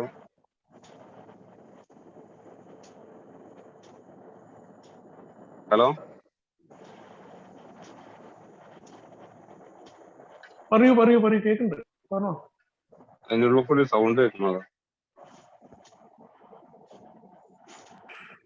ജിജി ചേട്ടൻ മ്യൂട്ട് ചെയ്താൽ നോക്കി. ഓക്കെ. അങ്ങനെ പോകുന്ന സമയത്ത് കല്യാണമൊക്കെ കഴിഞ്ഞ് കുഴപ്പങ്ങളൊന്നുമില്ല, നല്ല രൂപത്തിൽ ഇനി പോകണം. അപ്പൊ അതിനിടയ്ക്ക് ഇതേപോലെ എൻ്റെ ഒരു സുഹൃത്തിന്റെ വീട്ടിൽ കൂടേണ്ട ആ ടൈമിൽ എന്നെ വിളിച്ചു. ഞായറാഴ്ച ഞാനന്ന് കല്യാണം കഴിഞ്ഞിട്ടൊരു 2 ദിവസം 3 ദിവസത്തായി. അപ്പൊ എന്റെ വീട്ടിലേക്ക് ക്ഷണിച്ചൊരു ദിവസമാണ്, ഭാര്യ വീട്ടിലേക്ക് ആദ്യമായിട്ട് നീ എന്റെ വീട്ടുകാരൊക്കെ ക്ഷണിച്ചോ. അന്നാണ് ഈ വീട്ടിലെ കൂടൽ. എന്റെ ഭാര്യ വീട്ടിലേക്ക് ഞാൻ വൈകുന്നേരമാണ് പോകേണ്ടത്. വീട്ടുകൂടലിന് ഞാൻ ഉച്ചക്ക് അവിടെ പോയി ഭക്ഷണമൊക്കെ കഴിച്ച് ഞാൻ പെട്ടെന്ന് പോരാ എന്നുള്ള രൂപത്തിൽ അവിടെ പോയി. അവിടെ സുഹൃത്തുക്കളൊക്കെ മദ്യം കഴിക്കുന്നുണ്ട്. ഞാൻ വേണ്ടാന്ന് പറഞ്ഞ് ഞാൻ കൂടെ പോകുന്നു. വീണ്ടും അവരെന്നെ വിളിച്ച് നമുക്കിവിടെ 2 പാട്ടൊക്കെ പാടി ഇവിടെ ഇരിക്കുക പറഞ്ഞു. ഞാനേതായാലും വൈകുന്നേരമല്ലേക്ക് പോകണ്ടേ, സമയം ഉണ്ടല്ലോ, കുടിക്കൂല എന്നുള്ളൊരു വല്ലാത്തൊരു ഇതന്നെ ഇനി മനസ്സിലുള്ളു. പക്ഷെ ഞാൻ അവിടെ പോയി അവര് കഴിക്കുന്ന ആ ഒരു സിറ്റുവേഷൻ കണ്ടപ്പോ എനിക്ക് എന്റെ കൈയാകെ വിറയ്ക്കാൻ വേണ്ടി തുടങ്ങി. വല്ലാത്തൊരു വെപ്രാളം, ഒരു വയർക്കുന്ന മാതിരി, ഒരു പെഗ് അടിച്ചു നോക്കാന്നുള്ള മൂഡിലേക്ക് ഞാൻ എത്തി. ഒന്ന് രണ്ട് വട്ടം അവർ നിർബന്ധിച്ച സമയത്ത് ഈ വേണ്ടാന്നുള്ള രൂപത്തിൽ പറഞ്ഞു. പക്ഷെ എനിക്ക് അധികം നേരം ഒന്നും പിടിച്ചിരിക്കാൻ വേണ്ടി കഴിഞ്ഞില്ല. ഞാൻ അതിൽ നിന്നൊരു സാധനം, ഒരു പെഗ് എടുത്തടിച്ച്. ആ പെഗ് അടിച്ച് എനിക്കൊന്നും ആയില്ല. അപ്പം തന്നെ 2 3 പെഗ് ഞാൻ അടിച്ചപ്പോൾ ഒരു സുഖം കിട്ടി. ആ സുഖത്തിന്റെ മുകളിൽ ഇങ്ങനെ പോയി 1.5 ലിറ്റർ സാധനം ഞാൻ തന്നെ വാങ്ങിച്ചു. അവിടെ ഇരുന്നിട്ട് ഞാൻ തന്നെ കഴിച്ച്. വൈകുന്നേരം വീട്ടിൽ പോകാനുള്ള ആ ഒരു ഇതിലേക്ക് എന്നെ വിളിക്കുന്നുണ്ട്. ഞാൻ ഫോൺ എടുക്കുന്നില്ല. കുറെ കഴിഞ്ഞപ്പോ ഞാൻ ഫോൺ ഓഫാക്കിയിട്ട് അവിടെ ഒരു കാറുണ്ട്. ആ കാറിൽ ഞാൻ കിടന്നു തുടങ്ങി. അങ്ങനെ എന്റെ വീട്ടിലുള്ള ആൾക്കാരൊക്കെ പോയി ഒന്ന് പിയാപ്പിളോടെ ഒന്ന് വെച്ചപ്പോൾ പിയാപ്പിളോടെ ഇല്ല, എറണാകുളം പോയതാണ്, ഒരു വീട്ടില് കളവ്. വല്ലാത്തൊരവസ്ഥ. കാരണം പുതിയ കല്യാണം കഴിച്ച പെണ്ണും ഞാനൊരു വീണ്ടും കുടിച്ചെന്നുള്ള കാര്യങ്ങൾ അറിഞ്ഞു. ഇന്നെനിക്ക് എന്താ പറയാ, ആ കുടി എനിക്ക് നിർത്താൻ എങ്ങനെ നോക്കിയിട്ട് എനിക്ക് പറ്റുന്നില്ല. ഈ ദിവസം കുടിക്കണം എന്നുള്ള ടെൻഡൻസി. അതേപോലെ തന്നെ ഞാൻ രാവിലെ ഇറങ്ങും ബാറിൽ, അലകാപുരി ബാറുണ്ട്. ഞാൻ രാവിലെ 10 മണിക്ക് ആ ബാർ തുറക്കുമ്പോൾ ഞാനാ ഫസ്റ്റ് അവിടെ പോയി ഇരിക്കും. അതേപോലെ തന്നെ ലാസ്റ്റ് അടയ്ക്കുന്ന സമയത്ത് ഞാൻ തന്നെയാണ് അവിടുത്തെ ലാസ്റ്റ് കസ്റ്റം. ഇറങ്ങി പോകാൻ വേണ്ടി പറയുമ്പോൾ ഞാൻ പോയി. അങ്ങനത്തെ ഒരു കുടിയായി. ഉച്ചക്ക് ചിലപ്പോൾ ചില സമയത്ത് മാത്രം ഉച്ചക്ക് വീട്ടിലേക്ക് ഭക്ഷണം കഴിക്കാൻ വേണ്ടി വരാൻ നിൽക്കല്ലാണ്ട് വേറെ ഡെയിലി ഒരു 5000 റുപ്യ 6000 റുപ്യ ഡെയിലി ബില്ല്. ഈ രൂപത്തിലേക്കുള്ള കുടിയിലേക്ക് ഞാൻ എത്തി. അങ്ങനെ ബാറിലൊക്കെ വന്ന് ഒരുപാട് കമ്പനിയായി. അത് ഏകദേശം ഒരു 5-8 മാസം വരെ ആ ഒരു കുടി ഇങ്ങനെ തുടർന്നത്. അത് തുടർന്ന് പോയ സമയത്ത് പിന്നെ ഞാൻ കമ്പനിയൊക്കെ ഒന്ന് ഒഴിവാക്കി, അല്ലെങ്കിൽ ആ ഒരു ലെവലിലേക്ക് എത്തി. അടിയൊന്ന് കുറയ്ക്കണം, കുറച്ച് കൊണ്ടുവരാം. വീട്ടിലൊക്കെ പ്രശ്നങ്ങൾ തന്നെ. അതിന്റെ ഇടയ്ക്ക് ഞാൻ കല്യാണം കഴിച്ചപ്പോൾ തെരഞ്ഞു വീട്ടിലേക്ക് തന്നെ എന്റെ കുടിന്റെ പ്രശ്നം കൊണ്ട് വീട്ടിലേക്ക് തെറ്റി വന്നു. വീട്ടിലായി താമസം. അങ്ങനൊക്കെ കൂടിയായി. ശരിക്കും പറഞ്ഞാൽ എങ്ങനെങ്കിലും വീണ്ടും നിർത്തണം എന്നുള്ള ആഗ്രഹം മനസ്സിൽ വന്നപ്പോൾ ഇതേപോലെ വീണ്ടും ഞാൻ സുരേഷ് കുമാർ ഡോക്ടറായിട്ട് വിട്ടു. ഞാൻ പറയും വീട്ടിൽ പിടിച്ചോയി നടക്കും. ആ പേപ്പറിലെ ഫയലിൽ അയാൾ ഒരു വിട്ടിട്ടിട്ട് ആ വിട്ടൊരു ഇവിടെ ട്രീറ്റ്മെന്റ് ഒന്നും ഇല്ല. സാറേ എനിക്ക് എങ്ങനെങ്കിലും നിർത്താൻ വേറെ ഒരു വഴി എനിക്ക് കാണുന്നില്ല. കുറെ ഞാൻ അയാളെ മുന്നിൽ കരഞ്ഞപ്പോ അയാൾ പറഞ്ഞു 10 ദിവസം കൂടി നോക്കാൻ വിട്ട്. അങ്ങനെയാണെന്നാണ് 10 ദിവസത്തെ ട്രീറ്റ്മെന്റ്. ആ ട്രീറ്റ്മെന്റ് എടുത്തു. അന്ന് ഇതേപോലെ ഞാൻ അവിടെ നിന്ന സമയത്ത് ഒരു ഏന്റെ മീറ്റിംഗ്. അപ്പൊ അവരിങ്ങനെ ഓരോ കേസ് ഇങ്ങനെ ഷെയർ ചെയ്യുമ്പോൾ ഞാൻ അതൊക്കെ ശ്രദ്ധിച്ചു കേൾക്കുന്നുണ്ട്. കാരണം പല ഭാഗം ഞാൻ പോയ വയ്യന്നെ. അവര് പറയുന്ന കേസും എന്റെ ജീവിതം തമ്മിൽ ഒരുപാട് സാമ്യമുണ്ട്. അതെനിക്ക് എന്താ പറയാ, വല്ലാണ്ടൊരു ഫീലായി. അങ്ങനെ ഞാൻ ട്രീറ്റ്മെന്റ് കഴിഞ്ഞ് വീട്ടിലെത്തിയ സമയത്ത് ഞാൻ ഒരാളെ വിളിച്ച് സ്ഥലത്ത് മീറ്റിംഗ് ഉണ്ട് കേൾപ്പിച്ച് മീറ്റിങ്ങിന് പോയി. തുടക്കത്തിലൊക്കെ ഞാൻ ഭയങ്കര ആവേശത്തിലാണ് പോയത്. ഒരു 2-3 മാസം വരെ ഞാൻ മീറ്റിങ്ങിന് തുടർച്ചയായിട്ട് പോയി. കുഴപ്പങ്ങളൊന്നും ഇല്ലാത്ത രൂപത്തില് ആ കുടിയൊക്കെ നിർത്തി. ഞാൻ എന്റെ എന്താ പറയാ, പിന്നെ ഞാൻ കുടിച്ച ആ ഒരു കാര്യങ്ങൾ വീട്ടുകാർ വരെ പോയി മറന്നുപോയൊരു സംഭവം. കാരണം ഒരു 10 മാസം വരെ എനിക്ക് ആ ഒരു സ്വസ്ഥമായിട്ടുള്ള രൂപത്തിലേക്ക് കിട്ടി. ആ മീറ്റിംഗ് കൂടുതൽ, മീറ്റിംഗ് ഡെയിലി പോകും. വളരെ ചുരുക്കം ദിവസങ്ങളിൽ മാത്രമേ എനിക്ക് മീറ്റിംഗ് മിസ്സായി. ആ ഒരു രൂപത്തിലേക്ക് എത്തി. തുടക്കത്തിലൊന്നും എനിക്കൊന്നും മനസ്സിലായിട്ടോ പിടിച്ചിട്ടൊന്നുമില്ല. പക്ഷെ ഞാൻ അവിടെ അങ്ങനെ പോയിരിക്കുമ്പോ എനിക്കെന്തോ ഒരു പോസിറ്റീവ് എനർജി ഞാൻ അറിയാണ്ട് എന്റെ ശരീരത്തിൽ കയറുന്ന വരെ എനിക്ക് തോന്നി. കാരണം എനിക്കിത് ഒരിക്കലും നിർത്താൻ പറ്റൂല എന്നുള്ള ഒരു കൺസെപ്റ്റ് ഒരാളാണ്. കാരണം മെഡിസിനെ കൊണ്ട് പിന്നെ കഴിച്ചിലാക്കാൻ വേണ്ടി പറ്റില്ല. കാരണം ഞാൻ 2 ട്രീറ്റ്മെന്റ് എടുത്താൽ 2 പൊട്ടിയാളാണ്. അങ്ങനെ അതിന്റെ ഇടക്കാണ് ഈ കൊറോണ വരും. കൊറോണ വന്ന സമയത്ത് ഇതേപോലെ പിന്നെ അധികം വീട്ടിൽ നിന്ന് പുറത്തൊന്നും ഇറങ്ങുന്നില്ല. ഞാൻ വീട്ടിൽ തന്നെ ഉണ്ടാവും. എന്തോ ഒരു ആവശ്യത്തിന് ഞാൻ കോഴിക്കോട് വന്നപ്പോ എനിക്ക് ഇതേപോലെ ഒരാൾ സാധനം 500 സാധനം തോന്നി. സാധനം ഞാനത് വണ്ടിയിലിട്ടു. സത്യത്തിൽ എന്നോട് അത് മറന്നു വയ്ക്കുന്നു വണ്ടിയിൽ ആ സാധനം ഉള്ളത്. ഞാൻ കുറെ ദിവസം വണ്ടി തന്നെ സാധനമുള്ള കേസൊക്കെ ഞാൻ മറന്ന് കുറെ ദിവസങ്ങളൊക്കെ ഇങ്ങനെ കഴിഞ്ഞു. ദിവസങ്ങളൊക്കെ കഴിഞ്ഞപ്പോൾ എന്റെ ഒരു കൂട്ടുകാരൻ അതേപോലെ എന്നെ വിളിച്ചിട്ട് ഇവിടെ വിളിച്ച് അവിടെ ടൗണിലുണ്ട് ഒന്ന് അർജന്റായിട്ട് ഒന്ന് കാണണം. ആയിക്കോട്ടെ കാണാം. അപ്പോ ഞാൻ ഈ എന്താ വെച്ചാൽ ഈ കുടി നിർത്തിയ സമയത്ത് കുറെ ബന്ധങ്ങളൊക്കെ ഞാൻ വിട്ടു. കുടിയുമായിട്ട് ബന്ധപ്പെട്ട കേസുകളൊക്കെ ഞാൻ വിട്ടു. എല്ലാരോടും മാറി നിന്ന്. ഞാൻ അവരുടെ അടുത്ത് പോകുന്നില്ല എന്നുള്ളൂ. കുടി നിർത്തിയിരിക്കുന്ന ആ കേസുകളൊന്നും അവർക്ക് അറിയില്ല. ഞാൻ അവനെ കണ്ടപ്പോ എന്താ പറഞ്ഞടാ, ഇത് നമുക്ക് 500 സാധനം വാങ്ങി കിട്ടി, നമുക്ക് രണ്ടാൾക്ക് പഠിക്കുക. ഞാൻ പറഞ്ഞു വേണ്ട, അടി നിർത്തിയ കുറച്ചായിട്ട് പഠിക്കില്ല. എന്നായിക്കോട്ടെ, നന്നായി അടിക്കാം. അങ്ങനെ കുറച്ചു നേരം അവനോട് വർത്താനം പറഞ്ഞപ്പോ ഞാൻ പറഞ്ഞു, എടാ ഇന്റെ കൈ വണ്ടിയിൽ ഒരു സാധനം കാണും, ഇത് തോന്നി ഞാൻ നോക്കാറുണ്ട്. ഞാൻ വണ്ടി നോക്കുമ്പോ വണ്ടിയിൽ സാധനം ഉണ്ട്. ഞാൻ പറയും അടിച്ചോ, അത് കൊടുത്ത് അവൻ പറയാ അമ്മ കുറച്ചു നേരം അവിടെ ഇരിക്കാന്ന് പറഞ്ഞു. അങ്ങനെ അവിടെ പോയി അവന്റെ അടുത്ത് കുറച്ചു നേരം ഞാൻ സംസാരിച്ചിരുന്ന സമയത്ത് ഫസ്റ്റ് എന്നോട് പറഞ്ഞു ഈ അടിക്കില്ലേ ചോദിച്ചു. ഞാൻ പറഞ്ഞു വേണ്ട, ഞാൻ നിർത്തിയാന്ന്. അങ്ങനെ ഈ ഒരു എന്താ പറയാ, ഇത് തുടർന്ന് പോയപ്പോ എനിക്കും അധികം നേരം പിടിച്ചേക്കാൻ വേണ്ടി വീണ്ടും ഞാൻ അന്ന് ഞാൻ കുടിച്ച ആ ഒരു കുടി എന്ന് പറഞ്ഞു കഴിഞ്ഞാല്, കാരണം എനിക്ക് ബോധമില്ല. ഞാൻ വൈകുന്നേരമാകുമ്പോ ഞാൻ വൈകുന്നേരമാണ് കുടി തുടങ്ങിയത്. രാത്രി ആകുമ്പോഴേക്കും ഞാൻ അതിനുമാത്രം സാധനം അടിച്ചിട്ട് എനിക്കൊരു ബോധമില്ല. ഞാൻ എവിടെ നിൽക്കുന്നതെന്ന് എനിക്കറിയില്ല, എന്റെ സ്ഥലം മനസ്സിലാവുന്നില്ല. പിന്നെ വണ്ടി ഓടിക്കാൻ എന്നെ കൊണ്ട് പറ്റുന്നില്ല. കാരണം അവിടെയുള്ള ആൾക്കാർ എന്നെ വണ്ടിയിലിട്ടിട്ട് എന്റെ നാട്ടിലേക്ക്, എന്നെ വീട്ടിലേക്ക് കൊണ്ടുവരാം. ഞാൻ ഇവരോട് പറയുന്നുണ്ട് ഇന്ന ഇവിടെ കിടത്തിക്കാൻ ഞാൻ പോകുന്നില്ല. അപ്പൊ അവർക്ക് അതൊന്നും മനസ്സിലാവുന്നില്ല. അങ്ങനെ അവര് എനിക്കാണെങ്കിൽ വീട്ടിലേക്കുള്ള വഴി പറഞ്ഞു കൊടുക്കാൻ വേണ്ടി പറ്റുന്നില്ല. ശരിക്കും പറഞ്ഞു കഴിഞ്ഞാൽ ഞാൻ എന്റെ ഫോൺ എടുത്തിട്ട് വീട്ടിലേക്ക് വിളിച്ചിട്ട് അവരെ കയ്യിൽ ഫോൺ കൊടുത്തിട്ട് വീട്ടുകാർ പറഞ്ഞു കൊടുത്തിട്ടാണ് എന്റെ വീട്ടിലേക്കുള്ള വഴി അവർക്ക് അറിയുന്നത്. വീട്ടിലെത്തി ഞാന് രണ്ടാളെ തോളില് രണ്ട് കൈയും വെച്ചിട്ടാണ് പോകുന്നത്. ആ രണ്ടാളെ കൈ രണ്ട് തോളിലും വെച്ച് എങ്ങനെയൊക്കെല്ലോ ബെഡിലാക്കി വീട്ടിലാണെങ്കിൽ അന്ന് വരെ ഉണ്ടാക്കിയെടുത്ത എല്ലാ വിശ്വാസവും വീട്ടുകാർക്ക് പോയി. കാരണം ഞാൻ വീണ്ടും പിടിക്കൂല എന്നുള്ളത് ആ ഒരു ലെവലില്. കാരണം അങ്ങനെ ആക്കി എടുത്തിനി.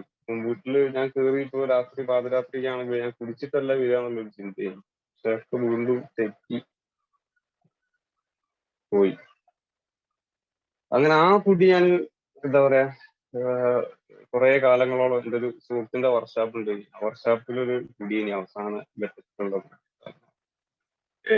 എല്ലാരും പോയി കഴിഞ്ഞാലും പിന്നെ 10-11 മണിയാകുമ്പോഴത്തേനും എല്ലാരും അവിടുന്ന് പിരിയും. എല്ലാരും കുടിച്ച് അവർ ആ സന്തോഷം കണ്ടെത്തി അവർ വീട്ടിൽ പോകും. പക്ഷെ എനിക്ക് ഞാൻ പോകൂല. ഞാൻ എപ്പോഴും അവിടെ ഇരുന്ന് കടിക്കുന്നുണ്ട്. ഒറ്റക്ക് ഉണ്ടാവില്ല ആ റൂമിൽ. ഒരു വല്ലാത്തൊരു അന്തരീക്ഷമായി. ലൈറ്റ് ഓഫ് ആക്കി കഴിഞ്ഞാല് ഞാൻ സത്യത്തിൽ എത്രയോ രാത്രി ഞാൻ എന്റെ സ്വന്തം നേലിനോട് ഒറ്റക്ക് ഇരുന്നിട്ട് ഞാൻ വർത്താനം പറയും. എന്റെ കഥ ഇങ്ങനെ ഓരോ സങ്കടം പറയും. അവിടെ ഇരുന്നിട്ട് ഇങ്ങനെ കരിയ ഒറ്റക്ക് ഞാൻ സംസാരിക്കുന്നത്. എനിക്ക് സ്വന്തം നേലേ ഉണ്ടാവുള്ളൂ. ആ നേലിനോട് ഞാൻ വർത്താനം. ഒരുപാട് ദിവസങ്ങൾ ബ്ലാക്ക് ഔട്ട് സ്റ്റേജ്, ആ അവസാന ഘട്ടത്തിലേക്കുള്ള ഒരു കുടി എന്ന് പറഞ്ഞു കഴിഞ്ഞാൽ വല്ലാത്തൊരവസ്ഥ. പിന്നെ ഡിഗ്രി ഇത് രാവിലെ നല്ലൊരു രൂപത്തിൽ എന്റെ ഷർട്ട് ഇട്ടിട്ടാ കിട്ടുന്നു. സ്ഥിരൊക്കെ ഇട്ടിട്ട് കുളിച്ച് മാറ്റിട്ടൊക്കെ വീട്ടുന്നു. ഇറങ്ങി കയറി ചെല്ലുമ്പോ പാന്റ് ഫുള്ള് ഗ്രീസ് ഓയിൽ ഈ ഒരു ലെവലിലേക്കുള്ള ഇതിലേക്ക് എത്തി. വല്ലാത്തൊരു മാനസികാവസ്ഥ. അവസാനത്തെ ഒരു കുടി എന്ന് പറഞ്ഞു കഴിഞ്ഞാൽ ഇങ്ങനത്തെ ഒരു ഘട്ടത്തിലുള്ള കുടി. ശരീരത്തിനും രാത്രി വാക്കുകൊണ്ട് കുളിക്കുമ്പോ വെള്ളമൊക്കെ മേലെ തട്ടുമ്പോ ഇങ്ങനെ വെക്കാൻ പറ്റാത്തൊരവസ്ഥ. അങ്ങനെ വീണ്ടും ഞാൻ ട്രീറ്റ്മെന്റിന് പോയി കഴിഞ്ഞിട്ട് എനിക്കൊരു കാര്യമില്ലാന്ന് തോന്നി. അങ്ങനെ ഞാൻ അന്ന് എനിക്ക് ഈ പോയ സമയത്തുള്ള കുറെ ബന്ധങ്ങളുണ്ട്. അഖിലേഷ് ആയിക്കോട്ടെ, മധുരിയ, ഇവരൊക്കെ ആയിട്ട് ഭയങ്കര ബന്ധങ്ങളാണ്. അങ്ങനെ ഞാനൊരു അഖിലേഷിനെ വിളിച്ച് അങ്ങനെയാണ് ഞാൻ വീണ്ടും ഇതിലേക്ക് എത്തിപ്പെട്ട് ചുറ്റോട്ടെന്നെ വിളിക്കാൻ വേണ്ടി നേട്ടം വിളിക്കാൻ വേണ്ടി വീഡിയോ കോൾ തന്നെ സംസാരിക്കും. ചമ്മക്കെ ലൈജോട്ടം വിളിക്കും. അമ്മക്കെ എന്ന് പറഞ്ഞു കഴിഞ്ഞാല് ഞാന് കുടിച്ചുകൊണ്ട് നിൽക്കുന്ന സമയത്താണ് ചില കോളുകൾ കാര്യങ്ങളൊക്കെ എനിക്ക് വരുന്നത്. ഞാൻ എപ്പോഴൊക്കെ കുടിച്ചിരിക്കുക. ഞാനത് ഇവരോട് ആരോടും പറഞ്ഞില്ല. ആ സമയത്ത് അതേപോലെ എനിക്ക് ആ ഒന്ന് പെട്ടെന്ന് ഒന്ന് രണ്ട് കാര്യങ്ങൾ ഇവരെ എങ്ങനെങ്കിലും ട്രീറ്റ്മെന്റ് കൊണ്ട് എനിക്ക് വിജയിക്കാൻ വേണ്ടി പറ്റില്ല. അങ്ങനെ ഞാൻ അതേപോലെ കോഴിക്കോട് മനോഹർ ഹോസ്പിറ്റലിൽ ഞാൻ ട്രീറ്റ്മെന്റ് അല്ല കാണിക്കാൻ വേണ്ടി വയറിന് ചെറിയ രണ്ട് മൂന്ന് മെഡിസിൻ എങ്കിലും അത് കുടിച്ച് ഞാൻ കൃത്യമായിട്ട് ഒരാളെ നമ്പർ കമ്മത്തലയും നവഗീതം ഗ്രൂപ്പ് ചേർന്ന് വിജയം ഒരു പെരുന്നാള് ഒരു 3 മാസം മുന്നേ, അതായത് ഇന്നൊക്കെ 208 ദിവസമായി. ഒരു 2 മാസം മുന്നേ ഞാൻ ചേട്ടനെടുത്ത് പോയി ആ മീറ്റിങ്ങിന് കയറിയത്. ആ മീറ്റിങ്ങിന് കയറിയിരുന്ന സമയത്ത് ഒരുപാട് ആൾക്കാരെ ഷെയർ വല്ലാണ്ട് പഠിക്കും പല കാര്യങ്ങളും അന്ന് നോക്കിയിട്ട്. പിന്നെ എനിക്ക് ഇതിനോട് ഞാൻ ഈ ആൽക്കഹോളിക് അനോണിമസ് എന്ന ഈ പ്രോഗ്രാം സത്യത്തിൽ ഞാൻ സ്നേഹിക്കാൻ വേണ്ടി.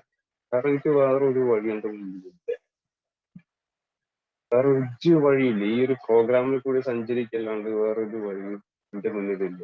തുടക്കത്തിലൊക്കെ ഒരു മന്തിപ്പ് കാര്യങ്ങളൊക്കെ ഉണ്ടെങ്കിലും, കാരണം ഞാൻ എന്താ പറയാ, ഈ മദ്യാസക്തി എന്ന് പറയുന്നത് എനിക്ക് ഇന്നെ സംബന്ധിച്ച് ചെയ്തിട്ട്, കാരണം വല്ലാത്ത ആഗ്രഹമുണ്ട് നിർത്തണമെന്നില്ല, എന്റെ കൂടെ നിർത്താൻ വേണ്ടിയിട്ട്. ഈ 24 മണിക്കൂർ ഒരു പ്രോഗ്രാം ഇന്നെ വല്ലാണ്ട് ആകർഷിച്ചു. കാരണം ഞാൻ അവിടെ പോയിരുന്ന് മീറ്റിംഗ് കഴിഞ്ഞാലും ഞാൻ അവിടെ നിന്ന് എണീറ്റ് പോകും, അവിടെ ഇരിക്കും. കാരണം ആ ടൈമൊക്കെ എനിക്ക് പ്രശ്നങ്ങളുടെ ടൈം രാത്രി. അപ്പൊ ഞാൻ ഏകദേശം ഒരു 11 11:30 വരെയൊക്കെ അവിടെ ഇരുന്ന് അതൊക്കെ കഴിഞ്ഞ് വീട്ടിലേക്ക് എത്തി. വീട്ടിലൊക്കെ പോയി ഭക്ഷണമൊക്കെ കഴിച്ച് അങ്ങനെ ആയി മെല്ലെ മെല്ലായി. വീട്ടുകാരും ഈ ഒരു കാര്യങ്ങൾ മറക്കാൻ വേണ്ടി തുടങ്ങി. ഞാൻ എന്റെ കാര്യങ്ങളൊക്കെ ചെയ്യാൻ വേണ്ടി തുടങ്ങി. കാര്യങ്ങളൊക്കെ നടന്നു പോകുന്നു, സുഖമായിട്ട് ജീവിക്കാൻ വേണ്ടി പറ്റുന്നു, സമാധാനമായി വീട്ടിൽ. അപ്പം ഇന്ന് ഞാൻ സത്യത്തിന് ഈ ആൽക്കഹോളിക് അനോണിമസിനെ വല്ലാണ്ട് സ്നേഹിച്ചു. സത്യം പറയാ, കാരണം ഇതിലെ അല്ലാണ്ട് എനിക്ക് വേറൊരു ഓപ്ഷൻ ഇല്ല എന്നുള്ളത് ഒരു തോന്നലാണ്. കാരണം ഞാൻ എന്താ പറയാ, ഈ ഒരു ഇരുട്ടിനെ പേടിച്ച ഒരാള്. അല്ലാതെ നമ്മള് ഈ മദ്യാസക്തി എന്ന് പറഞ്ഞ സംഭവം വല്ലാത്ത ഇല്ല. ആ ഇരുട്ടിനെ പേടിച്ചപ്പോ ഒറ്റയ്ക്ക് നമുക്കൊരു ഇരുട്ടുള്ള അല്ലെങ്കിൽ നമുക്കൊരു പേടിയുള്ള സ്ഥലത്തേക്ക് പോകാൻ ഒരു പേടിയ. പോകുമ്പോഴുള്ള ആ ഒരു സമാധാനത്തിൽ പോകുമ്പോഴുള്ള ഈ ഒരു കിട്ടിയ സമയത്ത് ഇതിലൂടെ അങ്ങോട്ട് സഞ്ചരിക്കാൻ വേണ്ടി ഇന്ന് എന്തായാലും സമാധാനത്തിൽ കുടുംബത്തിനോടൊത്ത് ഞാൻ സന്തോഷവാനാണ്. ഈ വിഷയങ്ങളൊന്നുമില്ല. സാധാരണ വീട്ടിലുള്ള ആ പ്രശ്നങ്ങളെല്ലാം ഉണ്ട്, പക്ഷെ അതൊക്കെ അതിജീവിക്കാൻ എന്നെ കൊണ്ട് പറ്റുന്നുണ്ട്. കാരണം പല ആൾക്കാരെ ഷെയറിങ് എനിക്കത് ജീവിതത്തിൽ പ്രാവർത്തികമാക്കാൻ വേണ്ടി പറ്റുമ്പോൾ എനിക്ക് എന്താ പറയാ, ജീവിതം ഏതൊരു എന്റെ കയ്യിന്റെ കൺട്രോളിൽ നിന്ന് വിട്ടുപോയ ഒരുപാട് ഭാഗങ്ങൾ എനിക്ക് ഇതിൽ കൂടി കൂട്ടിച്ചേർക്കാൻ വേണ്ടി പറ്റുന്നു. എന്തായാലും ഇന്ന് ഞാൻ എന്താ പറയാ, വളരെയധികം സന്തോഷിച്ചു. ഇന്നത്തെ ദിവസം എന്നൊക്കെ പറഞ്ഞു കഴിഞ്ഞാൽ ഇന്നിപ്പോ ഫാമിലി മീറ്റിംഗ് ഉണ്ടെങ്കിൽ എന്റെ വൈഫിന്റെ കൂടെ വന്നിരുന്നു, അവളെ കൂട്ടി ഞാൻ വന്ന് ഇന്നിപ്പോ ഉച്ചയ്ക്ക് കൂടെ പറവൂരിൽ സുധാമേട്ടന്റെ എടുത്തിട്ട് അതിന് പോയി. അപ്പൊ ഇന്ന് ഞാൻ സഞ്ചരിക്കുന്നത് ആൽക്കഹോളിക് അനോണിമസ് ഒരു കൂട്ടായ്മയുണ്ട്, അതിന്റെ നടുവിലാണ്. കുറെ ആൾക്കാർ ഇരിക്കുന്നുണ്ട്. ഇതന്നെയാണ് ഇപ്പൊ സത്യത്തിന് എന്റെ ഒരു ബലം. ആ ബലത്തിലൂടെ ഞാനിങ്ങനെ മുന്നോട്ട് പോയിക്കൊണ്ട്, കാരണം എന്താ പറയാ, ഏറ്റവും ഏറ്റവും എനിക്ക് വലുതായിട്ട് തോന്നുന്നത് എന്റെ കുടുംബത്തിലുള്ള ഒരു സമാധാനം, അവരാ ഒരു സന്തോഷം കാണുമ്പോൾ. കാരണം എന്നെ കൊണ്ട് കിട്ടാത്ത ഒരുപാട് കാര്യങ്ങൾ, കാരണം ഒരു സമയത്ത് എന്നെ കൊണ്ട് കിട്ടാത്ത ഒരുപാട് സമാധാനങ്ങൾ അവർക്ക് ഇന്ന് എനിക്ക് കൊടുക്കാൻ വേണ്ടി പറ്റുന്നു. അത് തന്നെയാണ് ഇതിന്റെ ഏറ്റവും വലിയ ഒരു എന്താ പറയാ, വല്ലാത്തൊരു മനസ്സിൽ കിട്ടുന്ന സന്തോഷം. എന്തായാലും ഞാൻ ആദ്യമായിട്ടാണ് ഇങ്ങനെ ഷെയറിങ് ചെയ്യുന്നത്. എന്തെങ്കിലും തെറ്റുകളൊക്കെ ഉണ്ടെങ്കിൽ ക്ഷമിക്കുക. എന്തായാലും എനിക്ക് കിട്ടിയൊരു ബോധാവസ്ഥ എല്ലാവർക്കും കിട്ടട്ടെ എന്ന് ഞാൻ മനസ്സിലാക്കി ആത്മാർത്ഥമായിട്ട് ആശംസിക്കുകയാണ്.